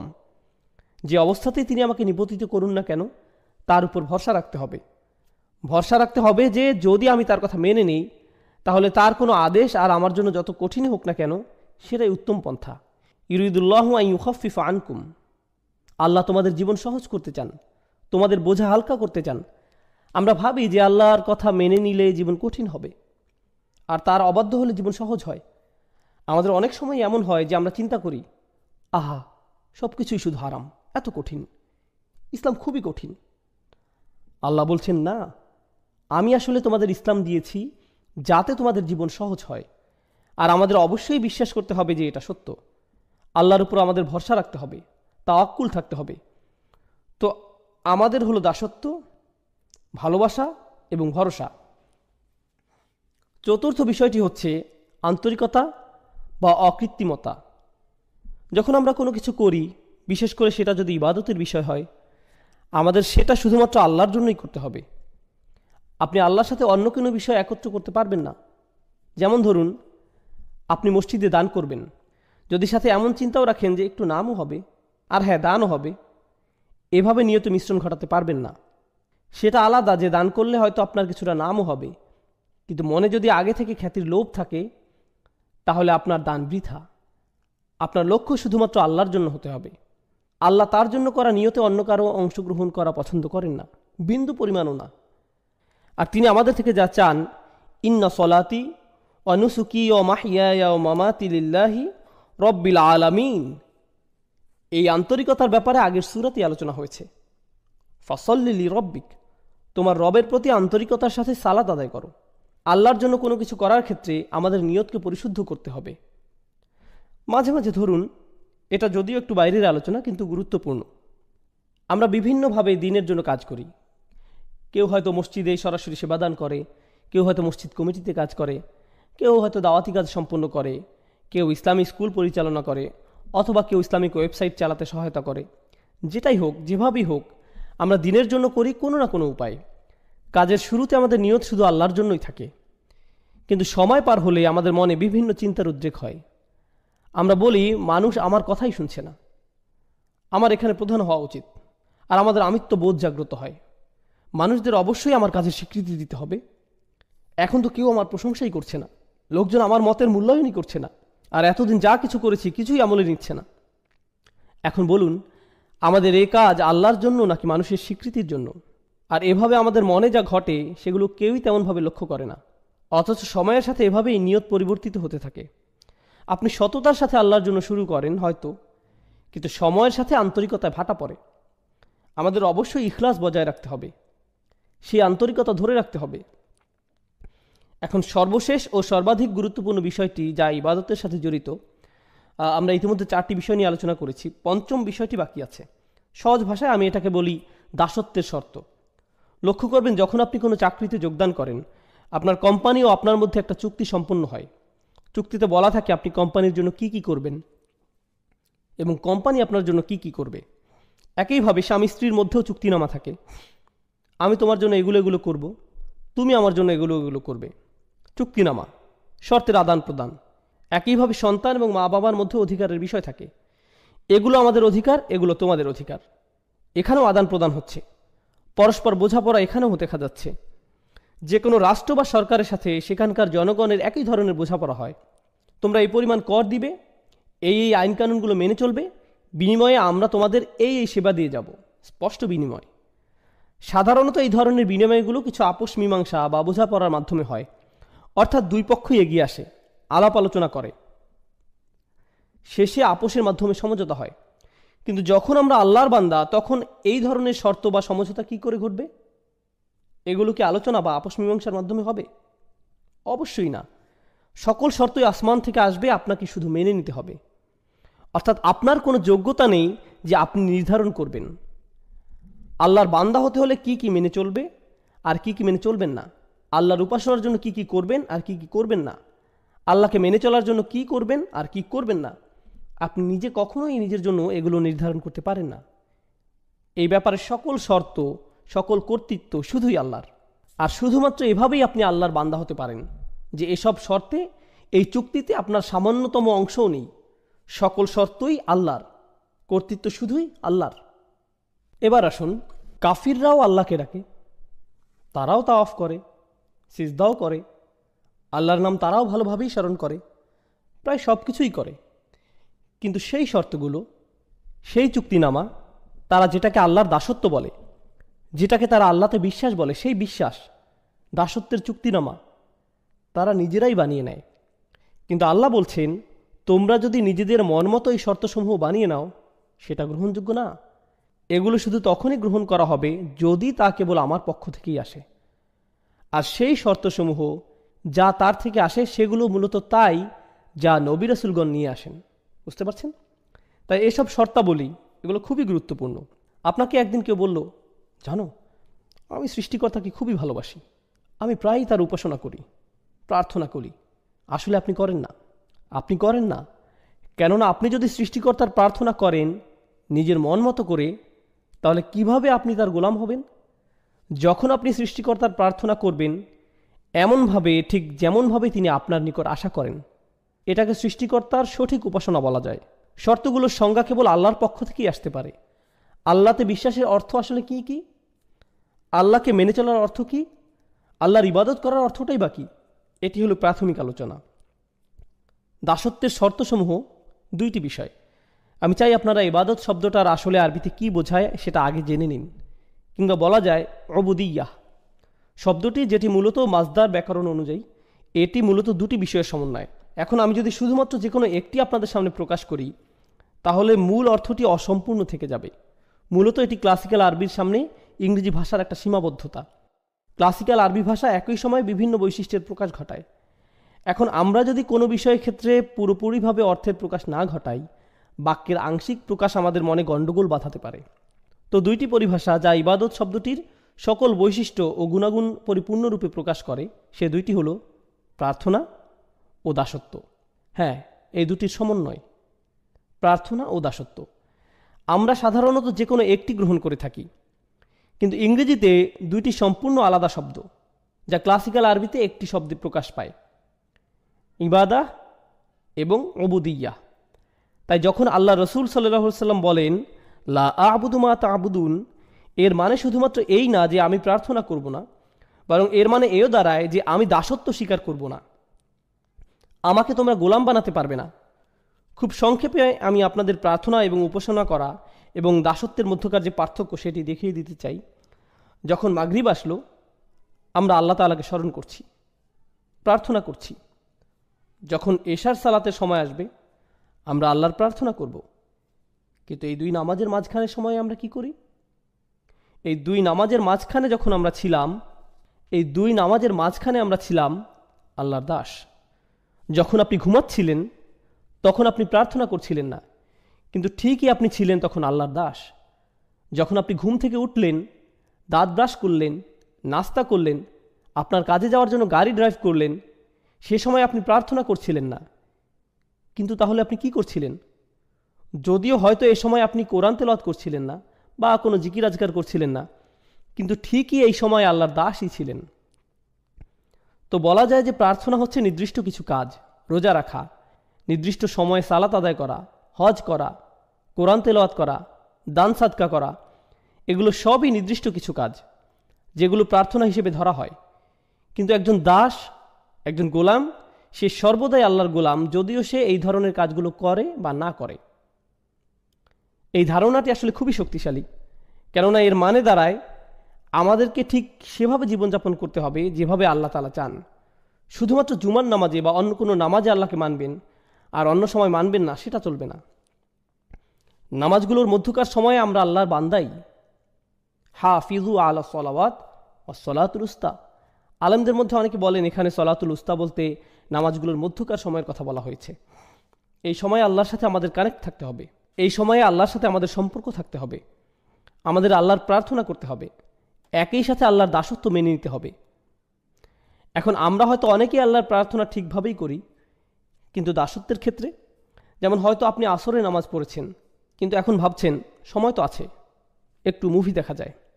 মাগরিব চলে আসলো, হ্যাঁ মাগরিবের নামাজেও চলে আসছেন, কিন্তু এভাবে আপনি শুধু প্রার্থনা করছেন, দাসত্বের শর্তে টিকছেন না, আল্লাহর বান্দা হতে পারছেন না। কার হয়তো একটি মদের দোকান আছে, কিন্তু সে 5 ওয়াক্ত নামাজ পড়ছে মসজিদে গিয়ে। তো এখান থেকে সহজে বোঝা যায় যে সে আল্লাহর প্রার্থনা সঠিকভাবে করছে, কিন্তু আল্লাহকে মানছে না, কোনোভাবেই সে আল্লাহর বান্দা নয়। তাই সমস্যা হয়ে যায় আমাদের এই ইংরেজি অনুবাদগুলোর কারণে। এই অনুবাদগুলো দেখে আমাদের মনে হয়, যাক অন্ততপক্ষে আল্লাহর প্রার্থনা তো সঠিকভাবে করছি, আমার কাজ তো হয়ে গেল। না না, আপনি আল্লাহর প্রার্থনা করছেন, কিন্তু আপনি আল্লাহর বান্দা নন। প্রার্থনা করা হচ্ছে একটি অংশ, দাসত্ব হচ্ছে অপর অংশ, এবং ইবাদা এই দুইটি অংশ নিয়ে গঠিত, শুধু একটিতে হবার নয়। এখন আরবদের ব্যাপারটি লক্ষ্য করুন। আরবদের দুটি সমস্যা ছিল। প্রথমটি হচ্ছে তারা আল্লাহর প্রার্থনায় বিমুখ ছিল। তবে এর চাইতে বড় সমস্যা, তারা আল্লাহর দাসত্ব মেনে নিতে রাজি ছিল না। এই সূরাটি এই দুইটি সমস্যা নিয়ে আলোচনা করছে। আমাদের এই সমস্যা দুটি স্পষ্টভাবে চিহ্নিত করে নিতে হবে। যখন তারা আল্লাহর সামনে মাথা নত করতে এবং অন্য সকল উপাস্য থেকে মুখ ফিরিয়ে নিতে অস্বীকার করে, তখন সেটা তাদের কোন সমস্যা? প্রার্থনাগত সমস্যা নাকি দাসত্বের সমস্যা? অবশ্যই এটি তাদের প্রার্থনাগত একটি সমস্যা। কিন্তু যখন তারা ইয়াতিমদের দূরে ঠেলে দেয়, যখন তারা নারী শিশুদের হত্যা করতে বিরত থাকে না, যখন তারা গরিব দুঃখীদের দিকে ফিরেও তাকায় না, যখন তারা ন্যায় বিচার থেকে নিজেদের দূরে সরিয়ে নেয়, যখন তারা বিনা অপরাধে মানুষ হত্যা করে, যখন তারা কৃতদাসদের উপর অমানবিক অত্যাচার করে, তখন তারা আসলে কিসের সাক্ষ্যদান করে? তারা মূলত আল্লাহর দাসত্বকে প্রত্যাখ্যান করে। আল্লাহর বান্দার ন্যায় জীবনযাপন তারা কোনো আগ্রহ দেখায় না। আপনি আল্লাহর বান্দা মানে আপনি আল্লাহর উপাসনা করেন এবং তার সাথে তার দাসের ন্যায় জীবনযাপন করেন, দুইটি বিষয়। এখন আয়াতটি আমরা ভালোভাবে বুঝব। লা আ'বুদু মা তা'বুদুন। এখানে লা আ'বুদু অর্থাৎ আমি দাসত্ব করব না এবং আমি প্রার্থনা করব না, যার ইবাদত তোমরা করছো। আমাদের বুঝতে হবে এই আয়াতে আল্লাহ রসুলকে বলা হয়েছে কাফিররা কিসের প্রার্থনা করত আর তারা কার দাসত্ব করত সে ব্যাপারে কথা বলতে। তো তারা কিসের প্রার্থনা করত এবং তারা কার দাস ছিল বলে মনে করেন? তারা বিভিন্ন মূর্তির, নিজেদের বানানো মেয়েকে ঈশ্বরের উপাসনা করত এবং তারা নিজেদের লোভ লালসার দাস ছিল। দুইটি বিষয়, তারা মূর্তিগুলোর পূজা করত এবং নিজেদের শাহাওয়াত, লোভ লালসার গোলাম হয়ে গিয়েছিল, নিজের নফসের পূজারী। আল্লাহ রসুল তাদেরকে বলছেন, আমি তোমাদের এসব মূর্তি প্রার্থনাকে প্রত্যাখ্যান করি এবং নিজের নফসের দাসত্বকেও অগ্রাহ্য করি। এই দুটো বিষয়কেই আমি প্রত্যাখ্যান করলাম, আমি কখনো এগুলো মেনে নিব না। এই কাফিরদের চিন্তা ছিল অনেক দিন ধরে এই ঝামেলা চলছে, প্রায় 1 দশক হয়ে যাচ্ছে, আর তো ভালো লাগছে না ব্যাপারটা, কিছু একটা করা উচিত।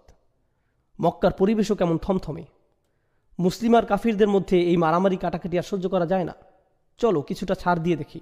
তাদের চিন্তা ছিল যে সমাজে এখন কিছুটা শান্তি ঐক্যের প্রয়োজন, এতে করে মক্কার পরিবেশ কিছুটা শিথিল হবে, আমাদের ভবিষ্যতের জন্য ভালো হবে। লা আ'বুদু, বেশিরভাগ ব্যাকরণবিদের মত অনুযায়ী এই আয়াতে মুদারিতে লা শব্দটির কারণে বর্তমানের চাইতে ভবিষ্যতের কথা এখানে অধিক বোঝানো হয়েছে।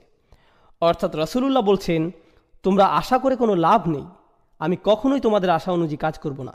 তোমরা যদি মনে করো ভবিষ্যতে তোমাদের হয়তো সুযোগ আছে, সময় গেলে পরিস্থিতি পাল্টাবে, আমি কখনোই এসবের প্রার্থনা করব না। এবং তোমরা যা কিছুর উপাসনা করছো এবং দাসত্ব মেনে নিয়েছো, সেসবের দাসত্ব আমি কখনোই কবুল করব না, এমন কখনোই হবে না। তোমাদের মাথা থেকে এই চিন্তা দূর করে ফেলতে পারো। চলুন আমরা পরের আয়াতে যাই। ওয়ালা আনতুম আবিদুনা মা আ'বুদ। আর হ্যাঁ, তোমরা কখনোই প্রার্থনাকারী তো ছিলে না, না তোমরা কখনো দাসত্ব স্বীকার করেছিলে। এখন আবিদুন শব্দটা একটা ইসম, অর্থাৎ এটি একটা বিশেষ্য। তার মানে এখানে বোঝানো হচ্ছে তোমরা অতীতে কখনোই এবং বর্তমানেও না আর ভবিষ্যতেও তোমরা কখনো কোনোভাবেই আমি যে সৃষ্টিকর্তার উপাসনা করি তার উপাসনা করবে, বা যে সৃষ্টিকর্তার দাসত্ব আমি করি তার দাসত্ব মেনে নিবে। এটা অতীতে আগে কখনোই হয়নি এবং ভবিষ্যতেও কখনো হওয়ার কোনো সুযোগ নেই। তার মানে বোঝা যাচ্ছে যে এটা শতভাগ নিশ্চিত তারা চিরন্তনভাবে এই কুফুরির উপর বিদ্যমান। এখন আপনারা যদি এই আয়াতটি ভালোভাবে বুঝে নিতে চান, কেন আল্লাহ বললেন যে তারা তাদের কুফুরির উপরই বিদ্যমান থাকবে, কেন তারা কখনোই মানবে না? কুরাইশদের এই নির্দিষ্ট কিছু নেতাদের কেন আল্লাহ এভাবে অভিশপ্ত করলেন, সেটার উত্তরটি কোরআনের অন্য এক স্থানে আমরা পাই। আল্লাহ বলেন, আম আবরামু আমরান ফা ইন্না মুবরিমুন। খুবই গুরুত্বপূর্ণ একটি আয়াত। এই আয়াতটি বোঝার জন্য আপনাদের খুবই গুরুত্বপূর্ণ একটা শব্দ সম্পর্কে ধারণা নিতে হবে। আরবি শব্দটি হচ্ছে ইব্রাম।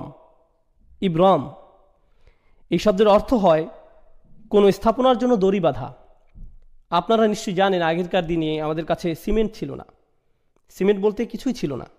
তো এখন আপনার কাছে 2 টুকরো কাঠ আছে, আপনি সেগুলো কিভাবে জোড়া লাগাবেন? বেঁধে নেওয়া ছাড়া আর কোনো উপায় নেই। আপনি কোনো দুর্বল বা পাতলা কোনো দড়ি অবশ্যই নেবেন না, আপনি দ্বিগুণ মোটা করে একটি দড়ি নিতে হবে, সেটা ঘুরিয়ে পেঁচিয়ে শক্ত করে নিতে হবে। আর সেটা কেবল একবার বাঁধলেই হবে না, একের অধিক গিঁট দিতে হবে। অর্থাৎ প্রক্রিয়াটি প্রত্যেক ধাপেই দ্বিগুণ, দ্বিগুণ, ত্রিগুণ এভাবে করে করে পদক্ষেপ নেওয়া হচ্ছে, যাতে নিশ্চিত থাকা যায় যে দড়িটি কখনোই ছিঁড়বে না। আর আল্লাহ তাআলা এখানেই এই শব্দটি ব্যবহার করছেন কাফেররা তাদের কুফরের উপর স্থির থাকতে ঠিক কতটা প্রতিজ্ঞাবদ্ধ সেটা বোঝাতে। আম আবরামু আমরন, তারা কি তাদের এই সিদ্ধান্তের ক্ষেত্রে দড়িতে গিঁট লাগার ন্যায় প্রতিজ্ঞাবদ্ধ হয়ে গিয়েছে? তারা কি তাদের সিদ্ধান্তে এতটাই দৃঢ় যে তারা কখনোই আর ফেরত আসতে চায় না? কেননা আপনি যদি একবার এই দড়িতে গিঁট লাগিয়ে দেন, তার মানে বোঝা যাচ্ছে যে আপনার ইচ্ছা আর কখনো ফেরত না আসার। বিষয়টা জুতার ফিতার ন্যায় সহজ নয় যে কিছুক্ষণ পর আপনি আবার খুলে ফেলবেন। আল্লাহ বলছেন তারা এতটাই নিশ্চিত যে তাদের কুফরির এই সিদ্ধান্তে তারা আর কখনোই ফেরত আসতে চায় না। বিষয়টি কেমন? যদি এমনই হয়, ফা ইন্না মুবরিমুন, তাহলে আমরাও আমাদের দড়ি বেঁধে দিচ্ছি। যদি তারা এতটাই নিশ্চিত থাকে, তাহলে আমরাও নিশ্চিত যে আমরা তাদেরকে কুফরির উপরই প্রতিষ্ঠিত রাখব। আর দেখুন, আল্লাহ যখন তাদের দড়ির কথা উল্লেখ করছেন, তখন ফিল বা ক্রিয়া ব্যবহার করছেন। আবরমু ফেইল মাজি বা অতীতকালের ক্রিয়া। কিন্তু আল্লাহ যখন নিজের দড়ির কথা বলছেন, তখন তিনি বিশেষ্যর ব্যবহার করছেন। আপনারা জানেন এমন ক্ষেত্রে ক্রিয়া এবং বিশেষ্যের মধ্যে তফাৎ কেমন হয়? ক্রিয়া ক্ষণস্থায়ী, কিন্তু বিশেষ্য চিরস্থায়ী। অর্থাৎ তারা আজ যতই নিশ্চিত থাকুক যে তারা সেই দড়ির গিঁট খুলবেই না এবং ঈমান আনবে না, বিচার দিবসে যখন তারা নিজেদের কর্মফলের সম্মুখীন হবে, আপনারা জানেন কি হবে, তাই না? রুবামা ইয়াউদ্দুল্লাযীনা কাফারু লাউ কানু মুসলিমিন। হয়তো অবিশ্বাসীরা চাইবে সেদিন মুসলিম হতে, তারা চাইবে তাদের সেই গিঁট, সেই দড়ি যাতে কোনো মতে একটু খোলা হয়। কিন্তু অনেক দেরি হয়ে গেছে, অনেক সময় চলে গিয়েছে। তাই আল্লাহ বলছেন, ফা ইন্না মুবরিমুন, আমার বাঁধন তো চিরদিনের জন্য। বিশেষের ব্যবহার হয়েছে এখানে, অর্থাৎ সমাপ্তি ঘটে গেছে, শেষ। আর কাফিরদের ক্ষেত্রে বলা হচ্ছিল সংশয় আকারে, তারা কি আসলেই এভাবে দড়িতে গিঁট লাগাতে যাচ্ছে? সত্য কি? কিন্তু এখানে কোনো সংশয় নেই, এটাই সত্য। আল্লাহ বলছেন আল কাফিরুন, তাহলেই এটাই হবে। অন্যভাবে বললে, তারা তাদের সিদ্ধান্ত স্থির করে ফেলেছিল, তাই আল্লাহ তাআলাও তার সিদ্ধান্ত নিয়েছেন। অবাক হওয়ার কিছু নেই। তোমরা কখনোই সেই সত্তার প্রার্থনা করনি যার প্রার্থনা আমি করেছি। মনে করো না যে আমার নবুয়তের পূর্বে তোমাদের আর আমার বিশ্বাস একই ছিল। না না না, কখনোই না। ওয়ালা আনতুম আবিদুন, তোমরা কখনোই করনি, কখনোই সঠিকভাবে প্রার্থনা করনি, আগেও কখনো করনি, ভবিষ্যতেও কখনো করবে না। যার দাসত্ব আমি এখন করছি, তোমরা তা মেনে নিবে না। আবুদ, এই শব্দটি রাসূলের জন্য বর্তমানকালে ব্যবহৃত হয়েছে। খুবই চমৎকার প্রয়োগ। এই শব্দটি বর্তমানকালে ব্যবহৃত হলে কি বোঝায় জানেন? তিনি তার অতীত বোঝাননি, তিনি শুধুমাত্র তার ভবিষ্যৎ নিয়ে বলেছেন। আর এটি খুবই চমৎকার কেন জানেন? কারণ তিনি কখনোই শিরক করেননি। রাসূলুল্লাহ সাল্লাল্লাহু আলাইহি ওয়াসাল্লাম কখনোই শিরক করেননি, সেটা আমরা জানি। কিন্তু সত্যিকার অর্থেই তিনি আল্লাহর বান্দা তখন হলেন যখন আল্লাহর পক্ষ থেকে তার নিকট ওহী আসা শুরু হলো। তিনি সত্য খুঁজে ফিরছিলেন, সর্বক্ষণ চিন্তায় পেরেশানিতে মগ্ন ছিলেন। ওয়াজাদাকা দাল্লান ফাহাদা, আমরা তোমাকে অন্বেষণ করতে দেখেছি এবং পথ প্রদর্শন করেছি। কিসের পথ দেখানোর কথা বলা হচ্ছে? দাসত্ব কবুলের পথ। হেদায়েত ও দাসত্ব একই পথের পথিক। ইয়াকা না'বুদু ওয়া ইয়াকা নাস্তাঈন। তারপরেই কি আসছে? ইহদিনা, অর্থাৎ হেদায়েত। তো রাসূল সাল্লাল্লাহু আলাইহি সাল্লাম বলছেন, এখন আমি সত্যিকার অর্থে দাসত্ব খুঁজে পেয়েছি। তবে তার মানে এই না যে তোমরা মনে করবে পূর্বে আমি তোমাদের ধর্মবিশ্বাসী ছিলাম। না না, সেটা কখনোই ঘটেনি। তাই তোমাদের এ ব্যাপারে বিভ্রান্ত হওয়া উচিত নয়। আর এখানে খুবই শক্তিশালী শিক্ষা যেটা পাওয়া যায় সেটা হচ্ছে, যদি তোমরা জানো যে আমি কখনোই তোমাদের বিশ্বাস গ্রহণ করব না, এবং আমিও জানি যে তোমরা আমার বিশ্বাস কখনো গ্রহণ করবে না, তার মানে এখান থেকে সহজেই বোঝা যায় যে আমাদের রাস্তা ভিন্ন। তাই বলা যায় এই দুইটি আয়াত এখানে ভবিষ্যৎ নিয়ে আলোচনা করছে। হ্যাঁ, অতীতের তুলনায় এখানে ভবিষ্যতের দিকে ফোকাস করা হচ্ছে। আমি কোনো কিছু ছাড় দিব না এবং তোমরাও কোনো কিছুতেই ছাড় দিবে না বলে মনে হচ্ছে। আল্লাহর উপাসনা তোমরা করবে না এবং তার দাসত্ব তোমরা মানবে না। অলা আনা আবিদুম মা আবাদতুম।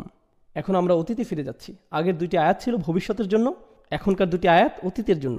অলা আনা আবিদুন, আমি কোনো প্রার্থনাকারী নই, অর্থাৎ আমি কখনোই দাসত্ব স্বীকার করিনি। মা আবাদতুম, যার উপাসনা তোমরা করছো। ভেবো না যে তোমাদের প্রভুই আমার প্রভু, আর এভাবে ভেবো না যে আমার প্রভু তোমাদের প্রভু। এমনকি আমি পূর্বেও যে প্রভুর প্রার্থনা করতাম সেটাও তোমাদের প্রভু ছিল না। ওহী লাভের পূর্বেও আমি তোমাদের প্রভুর প্রার্থনা করিনি। সে সময় যেসব বিষয়ের মূল্য ছিল না আমার কাছে, তোমরা আশা করছো যে এখন নবুয়তের পরে, ওহী আগমনের পর আমি সেই বিষয়টির মূল্যায়ন করব। তোমরা চাও যে এখন আমি কিছুটা ছাড় দেই। অতীতেও যেখানে আমি কখনো শিরক করিনি, সেখানে এখন ওহী আসার পর এটা তো অসম্ভব। তো এখানে কোনো সুযোগ নেই যে আমি কিছুটা ছাড় দেই। ওয়ালা আনা আবিদুম মা আবাদতুম, যেটার উপাসনা তোমরা করছো সেটা তো আমি প্রথম থেকেই করিনি। এখন এটিকে অতীতের সাথে মিলিয়ে নিন। ওয়ালা আনতুম আবিদুনা মা আবুদ। এখন এখানে কিছু বিষয় আমাদেরকে স্পষ্ট করে নিতে হবে। পূর্বে রিপিটেশনের কথা আমরা বলেছিলাম। প্রথম ওয়ালা আনতুম আবিদুনা মা আবুদ ছিল ভবিষ্যতের জন্য, কিন্তু দ্বিতীয়বার যখন বলা হলো এটি অতীতের জন্য।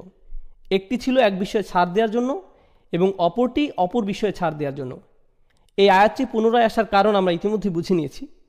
তৃতীয় আরেকটি উপায় যেভাবে আয়াতটির পুনরাবৃত্তির কারণ বোঝা যায়, যখন আপনি কোথাও যান আর কারো বিরুদ্ধে শত্রুতা পোষণ করেন, আপনি তখন খুবই কঠিন ভাষা ব্যবহার করেন, আর কারোর সাথে কঠোর আচরণের জন্য একই ধরনের কিছু কথা বারবার বলার প্রয়োজন হয়। ঘৃণা করি, আমি তোমাকে ঘৃণা করি, মেরে ফেলবো, আমি তোমাকে মেরে ফেলবো।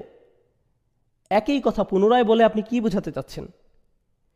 এখান থেকে আপনার রাগান্বিত অবস্থায় স্পষ্ট হয়। এখান থেকে বোঝা যায়, শুনেছ আমার কথা, বুঝেছ, আমি কোথাও যাচ্ছি না, আজ শেষ করেই ছাড়ব। এভাবে পুনঃ পুনঃ বলা এটি রাসূলের বলার ভঙ্গি। আল্লাহ রাসূলকে শিখিয়ে দিচ্ছেন যে তাদের বুঝিয়ে দাও, ভালোভাবে আলোচনা করে নাও, তারা সঠিক অর্থে যেন বুঝে নেয়। যদি তারা প্রথমবার না বুঝে তাদেরকে আবার বলো। এটি মূলত খুবই কঠিনভাবে বলার একটি মাধ্যম। অলা আনতুম আবিদুনা মা আবুদ। এখন এখানে মা শব্দটি খুবই গুরুত্বপূর্ণ। আল্লাহ এখানে বলেননি অলা আনতুম আবিদুনা মান আবুদ, আর তুমি তার উপাসনা করো না যার উপাসনা আমি করি। আয়াতে বলেননি আমি যার উপাসনা করি, বরং বলেছেন আমি যেসবের উপাসনা করি। কিন্তু মা শব্দটি আমরা জানি প্রাণীবাচক শব্দের ক্ষেত্রে ব্যবহৃত হয় না, এটি ব্যবহৃত হয় অপ্রাণীবাচক শব্দের ক্ষেত্রে। মান শব্দের ব্যবহার হয়ে থাকে প্রাণীবাচক শব্দের ক্ষেত্রে। তাই এই বর্ণনা কিছুটা বিভ্রান্তির সৃষ্টি করে। কিভাবে আমি যার উপাসনা করি বলার পরিবর্তে আমি যেসবের উপাসনা করি বলা সম্ভব? এখন আমি উপাসনা বা প্রার্থনা শব্দটি সাধারণ অর্থে ব্যবহার করছি। আপনারা এখন উপাসনা ও দাসত্ব আলাদাভাবে কোনটা কি বোঝায় জানেন, কিন্তু আমি এখানে সাধারণ অর্থে ব্যবহার করছি। আল্লাহ তার রাসূলকে আমি যার প্রার্থনা করি বলতে না বলে দুইবার আমি যেসবের প্রার্থনা করি বলতে বললেন। এখানে এই মা শব্দটি, যেটি দ্বারা আয়াতে যেসবের অর্থ করা হয়েছে, এটি আরবি ব্যাকরণ অনুযায়ী মা মাসদারিয়া হতে পারে। একভাবে চিন্তা করলে এরূপ ধরা যায়। তাহলে অর্থ হবে যে প্রার্থনা আমি করি, মা আবুদের অর্থ হয় ইবাদাতি আবুদু, অর্থাৎ আমি যেমন প্রার্থনা করি তেমন তোমরা কখনোই করবে না।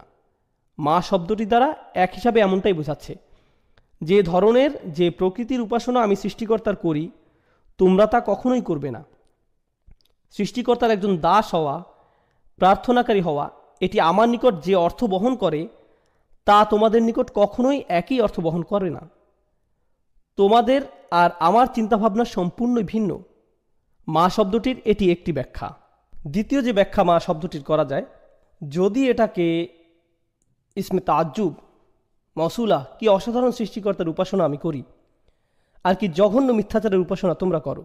যখন মা বা কি শব্দটি আল্লাহর ক্ষেত্রে ব্যবহার করছেন, দুটি বিষয় হতে পারে।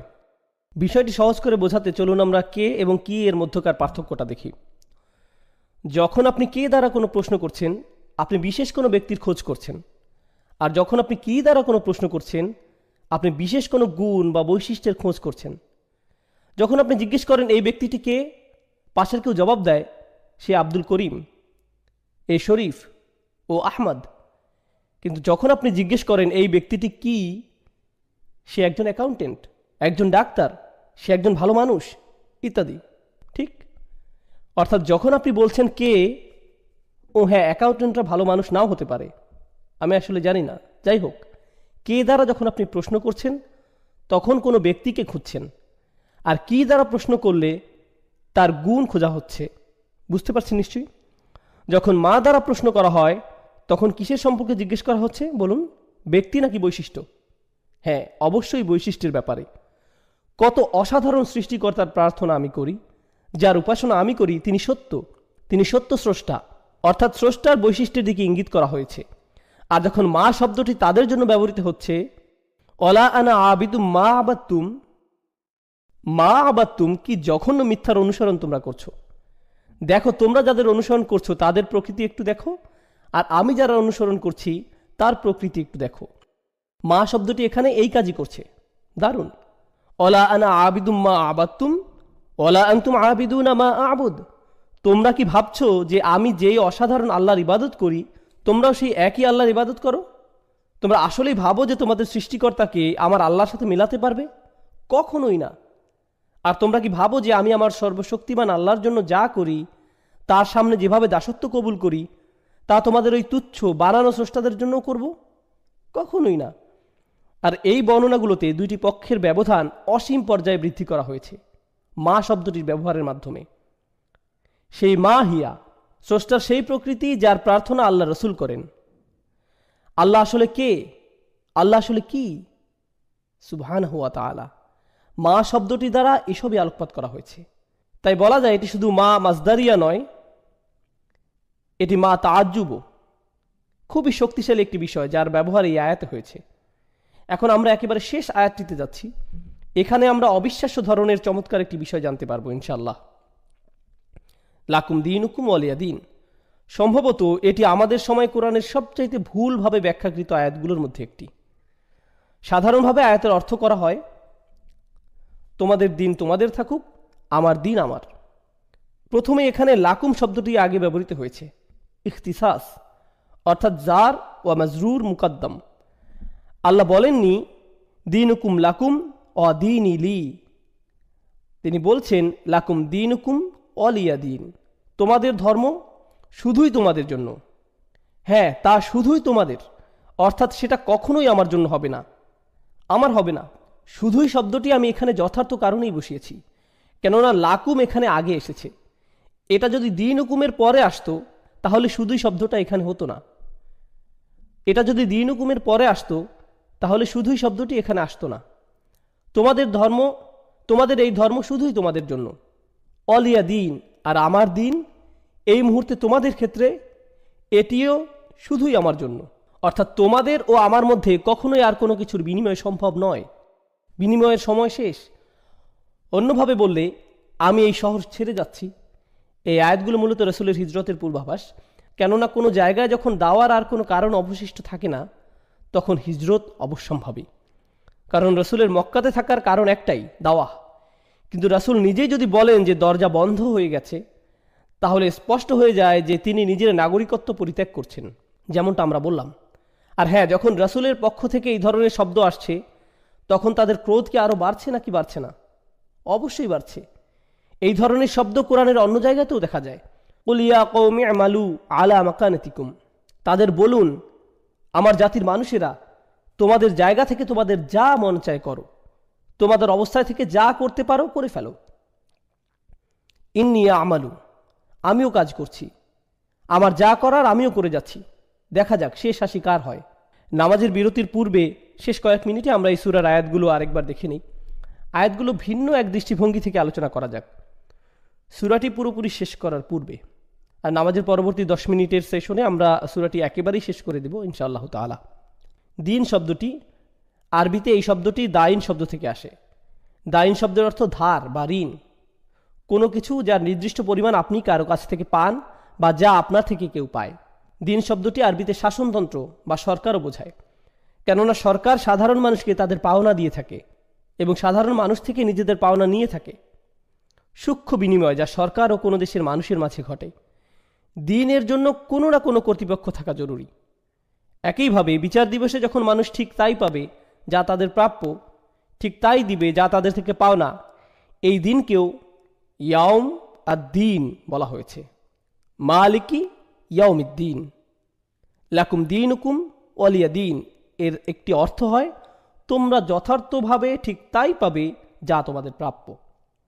তোমাদের বিচার শুধুমাত্র তোমাদের জন্যই হবে, আর আমার বিচার ও আমার উপরেই হবে। আর তোমাদের আজকের এই কুফরের পরিণতি কি সেদিন বিচার দিবসে তোমরা জানতে পারবে। এখানে দিন শব্দের দ্বারা এই অর্থটিও বোঝানো হচ্ছে, লাকুম দীনুকুম ওয়ালিয়া দিন, তোমাদের বিচার তোমাদের জন্য আর আমার বিচার আমার জন্য। সুবহানাল্লাহ। এগিয়ে যাও, সরাসরি চ্যালেঞ্জ। জাহান্নামের আগুন এই মুহূর্তে শুধুই তোমাদের জন্য। তোমরা যারা কুফরের উপর পুরোপুরি স্থির হয়ে আছো, তোমাদের জন্য সেদিন থাকছে বিশেষ বিচার, আর নবী হিসাবে আমার জন্য থাকবে বিশেষ ফয়সালা। দেখা যাক শেষ পর্যন্ত জয় কাদের হয়। উন্মুক্ত চ্যালেঞ্জ। আরেকটি বিষয় যা আমি চলে যাওয়ার পূর্বে আপনাদের জানাতে চাই, লাকুম দীনুকুম ওয়ালিয়া দিন, অনেকেই এই আয়াতটির ভুল ব্যাখ্যা করেছেন এভাবে যে রাসূলুল্লাহ সাল্লাল্লাহু আলাইহি সাল্লামের কিছু যায় আসে না যদি তারা শিরক করে, তোমরা তোমাদের মতো থাকো, আমরা আমাদের মতো থাকি। এটি আসলে আয়াতের একটি ভুল ব্যাখ্যা এবং ভুল বুঝ। জি হ্যাঁ, একেবারেই ভুল অর্থ করে নেয়া। এই আয়াতটি কখন নাজিল হয়েছিল? প্রায় 1 দশক দাওয়াত দেওয়ার পরে এই আয়াতটি নাজিল হয়। এরপর তাদেরকে বলা হলো তোমাদের যা করার তোমরা করতে থাকো, আর আমি আমার কাজ করতে থাকব। আর এখন আমরা আর শব্দ দ্বারা সংঘর্ষে যাব না, এখন সংঘর্ষ হবে তরবারি দ্বারা। অর্থাৎ অন্যভাবে বললে এই আয়াতটি সেসব লড়াই বা যুদ্ধের পূর্বাভাস যেগুলো সামনের দিনগুলোতে আসছে, এই লাকুম দীনুকুম ওয়ালিয়া দিন আয়াতে। বলতে পারেন কেন আয়াতের শব্দগুলোতে সংঘর্ষের পূর্বাভাস পাওয়া যায়? কারণ এই মুশরিকরা তাদের মূর্তিগুলোকে কোথায় রাখছে? তারা এগুলোকে রাখছে বাইতুল হারামে। আর রাসূলুল্লাহ সাল্লাল্লাহু আলাইহি সাল্লামের মূল কাজ কি? আমরা ইতিমধ্যেই উত্তরাধিকার সূত্রে পাওয়া রাসূলের দায়িত্ব নিয়ে কথা বলেছি। তার মূল দায়িত্ব কি? ইব্রাহিম আলাইহিস সালামের ধর্মকে পরিশুদ্ধ করা। আর তিনি সেটা কিভাবে করতে পারেন? যে উদ্দেশ্যে আল্লাহর এই ঘর নির্মিত হয়েছিল সেই উদ্দেশ্যে এটির পুনর্গঠনের মাধ্যমে। কিন্তু ততক্ষণ তিনি এটি করতে পারছেন না যতক্ষণ মুশরিকদের প্রতিমাগুলো এই ঘরে মজুদ রয়েছে। তাই আল্লাহর দ্বীন এখানে পূর্ণতা পেতে হলে তাদের দ্বীনকে সরতে হবে। তোমরা তোমাদের দ্বীনের অনুসরণ করতে থাকো, আমি আমার দ্বীনের অনুসরণ করতে থাকি, এবং শেষ পর্যন্ত দেখা যাবে জিত কার হয়। তাই আল্লাহ বলেন, হুয়াল্লাযী আরসালা রাসূলাহু বিল হুদা ওয়া দীনিল হক লিইয়ুযহিরাহু আলা দ্বীনি কুল্লিহি।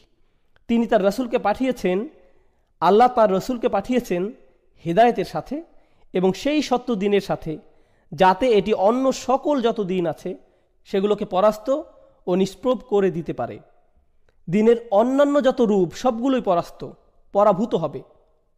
ওয়ালাউ কারিহাল মুশরিকুন, যদিও মুশরিকরা বিষয়টি ঘৃণা করে, যদিও তারা এটি অপছন্দ করে, তো তোমরা যা করার করতে থাকো, কিন্তু সেগুলো সবই বৃথা হবে। আমার দ্বীন ইতোমধ্যেই নিশ্চয়তা পেয়ে গেছে। আর হ্যাঁ, দ্বীন শব্দটি পরবর্তী আয়াতে আরও বেশি স্পষ্ট হবে। আরাআইতান নাসা ইয়াদখুলুনা ফি দীনিল্লাহ, দ্বীন শব্দটি আবারও আসছে। আর সেখানে আমরা জানতে পারবো যে সংঘাতের শুরু এই সূরাতে হয়েছিল। পরবর্তী সূরাতে দেখা যাবে কারা এতে জয়লাভ করে। আর এই সূরার সর্বশেষ শিক্ষা আমি আপনাদেরকে নামাজের পরে বলবো ইনশাআল্লাহ তাআলা। বারাকাল্লাহু লি ওয়া লাকুম ফিল কুরআনিল হাকীম ওয়া নাফা'নি ওয়া ইয়্যাকুম বিল আয়াতি ওয়া যিকরিল হাকীম। আসসালামু আলাইকুম ওয়া রাহমাতুল্লাহি ওয়া বারাকাতুহু। আসসালামু আলাইকুম ওয়া রাহমাতুল্লাহি ওয়া বারাকাতুহু। আলহামদুলিল্লাহি রাব্বিল আলামিন ওয়াস সালাতু ওয়াস সালামু আলা সাইয়্যিদিল আমবিয়া ওয়াল মুরসালিন ওয়া আলা আলিহি ওয়া সাহবিহি ওয়া মান ইসতান্না বিসুন্নতিহি ইলা ইয়াউমিদ্দিন, সুম্মা আম্মা বা'দ। আমরা সূরাতুল কাফিরুনের শেষ আয়াত নিয়ে আলোচনা করছি। একেবারে শেষ বক্তব্য রাখার পূর্বে অতিরিক্ত দুইটি বিষয়ে কিছু কথা বলবো ইনশাআল্লাহ তাআলা। প্রথম কথাটি হচ্ছে, আগের সূরাতে আমরা দেখতে পাই মক্কার কুরাইশরা রাসূলুল্লাহ সাল্লাল্লাহু আলাইহি সাল্লাম ও তার পরিবারের উপর একটি ব্যক্তিগত আক্রমণ করে। বাতারা মুহাম্মাদুন, এই শব্দটি দ্বারা তারা আক্রমণ শুরু করে, মাআযাল্লাহ। এর দ্বারা তারা বোঝায় যে রাসূলের বংশের শিকড় কেটে গেছে এবং বেশি দিন আর স্থায়ী হবে না। গত সপ্তাহে এই বিষয়ে আমরা বিস্তারিত আলোচনা করেছি, আপনারা চাইলে মনে করে নিতে পারেন। এই আক্রমণের জবাবে আল্লাহ সুবহানাহু ওয়া তাআলা রাসূলের সকল অনুসারীদের বললেন না যে তোমরা সবাই বলো, কারণ রাসূল যখন কুরাইশদের প্রতিমাগুলো থেকে নিজেকে দূরে সরিয়ে নেবেন, স্বাভাবিক যে তার অনুসারীরাও সেটাই করবেন। কিন্তু আল্লাহ তাআলা তাদের কিছুই বলতে বলেননি। তিনি বলেননি কুলু ইয়া আইয়ুহাল কাফিরুন, তোমরা সবাই বলো আইয়ুহাল কাফিরুন। এভাবে বলার জন্য আল্লাহ সুবহানাহু ওয়া তাআলার পক্ষ থেকে তাগিদ আসেনি, বরং আল্লাহ শুধুই রাসূলকে বলতে বলেছেন কুল ইয়া আইয়ুহাল কাফিরুন, শুধু তুমি বলো, তাদের একাই বলো। এর কারণ হচ্ছে যেহেতু কুরাইশরা ভেবেছে যে রাসূলের পরিবার আর বাড়বে না, তিনি একা যথেষ্ট নন, একা তিনি কিছুই করতে পারবেন না। আল্লাহ আযজা ওয়া জাল্লা স্পষ্ট করে ঘোষণা দিলেন যে রাসূল একাই তাদের জন্য যথেষ্ট। রাসূল সাল্লাল্লাহু আলাইহি সাল্লামের আর কাউকেই প্রয়োজন নেই। এটি কোরআন থেকে একটি বড় শিক্ষা আমাদের জন্য। কেউ কেউ মাঝে মাঝে বলে মুহাম্মদ তার অনুসারীদের ব্যতীত কিছুই করতে পারত না, মাআযাল্লাহ। খুবই জঘন্য ভাষার ব্যবহার। আমরা মুসলিমরা কখনোই এমনটা বলি না, অমুসলিম ইতিহাসবিদরা বিশেষ করে এমনটা বলে থাকে। মুহাম্মদ তার অনুসারীদের উপর নির্ভর করেছিল, এই ধরনের কথাবার্তা। এখন লক্ষ্য করুন আল্লাহ তাআলা কি বলছেন, ইল্লা তানসুরুহু ফাকাদ নাসারাহুল্লাহ। সূরা তাওবাতে আল্লাহ বলছেন, যদি তোমরা তাকে সাহায্য নাও করো, আল্লাহ তো তাকে ইতোমধ্যেই সাহায্য করে রেখেছেন, সাল্লাল্লাহু আলাইহি সাল্লাম। তাই আমাদের দৃষ্টিভঙ্গি কখনো এমন হতে পারে না। আমাদের দৃষ্টিভঙ্গি চিন্তাভাবনা হচ্ছে তিনি সরাসরি আল্লাহ তাআলা থেকে সাহায্য পেয়ে থাকেন, আমাদের সাহায্যের তার কোনো প্রয়োজন নেই। আপনারা মনে করতে পারেন হুনাইনের যুদ্ধের কথা, যখন সাহাবীরা হঠাৎ ভীত হয়ে রাসূলুল্লাহ সাল্লাল্লাহু আলাইহি সাল্লাম থেকে দূরে সরে গিয়েছিলেন। তিনি হঠাৎ একা পড়ে গেলেন, চারপাশ তাকে শত্রুরা ঘিরে রেখেছিল। শত্রুপক্ষের তীরন্দাজরা পাহাড়ের উপর থেকে প্রায় তাকে নিশানায় পরিণত করে ফেলেছিল। তিনি বলতে লাগলেন, আনা রাসূলুল্লাহ লা কাযিব, আনা ইবনে আব্দুল মুত্তালিব, আমি আল্লাহর প্রেরিত রাসূল, যা মিথ্যা নয়, আমি আব্দুল মুত্তালিবের নাতি। তিনি একাই সেখানে অবিচল দাঁড়িয়ে থাকলেন, বিন্দুমাত্র পিছপা হননি, অথচ তার সাথে কেউ ছিল না। এটাই হচ্ছে হিম্মত যা আল্লাহ সুবহানাহু ওয়া তাআলা তার রাসূলকে দিয়ে পাঠিয়েছেন এই দুনিয়াতে, সাল্লাল্লাহু আলাইহি সাল্লাম। এটা হচ্ছে প্রথম বিষয় যা আমি বলতে চাচ্ছিলাম।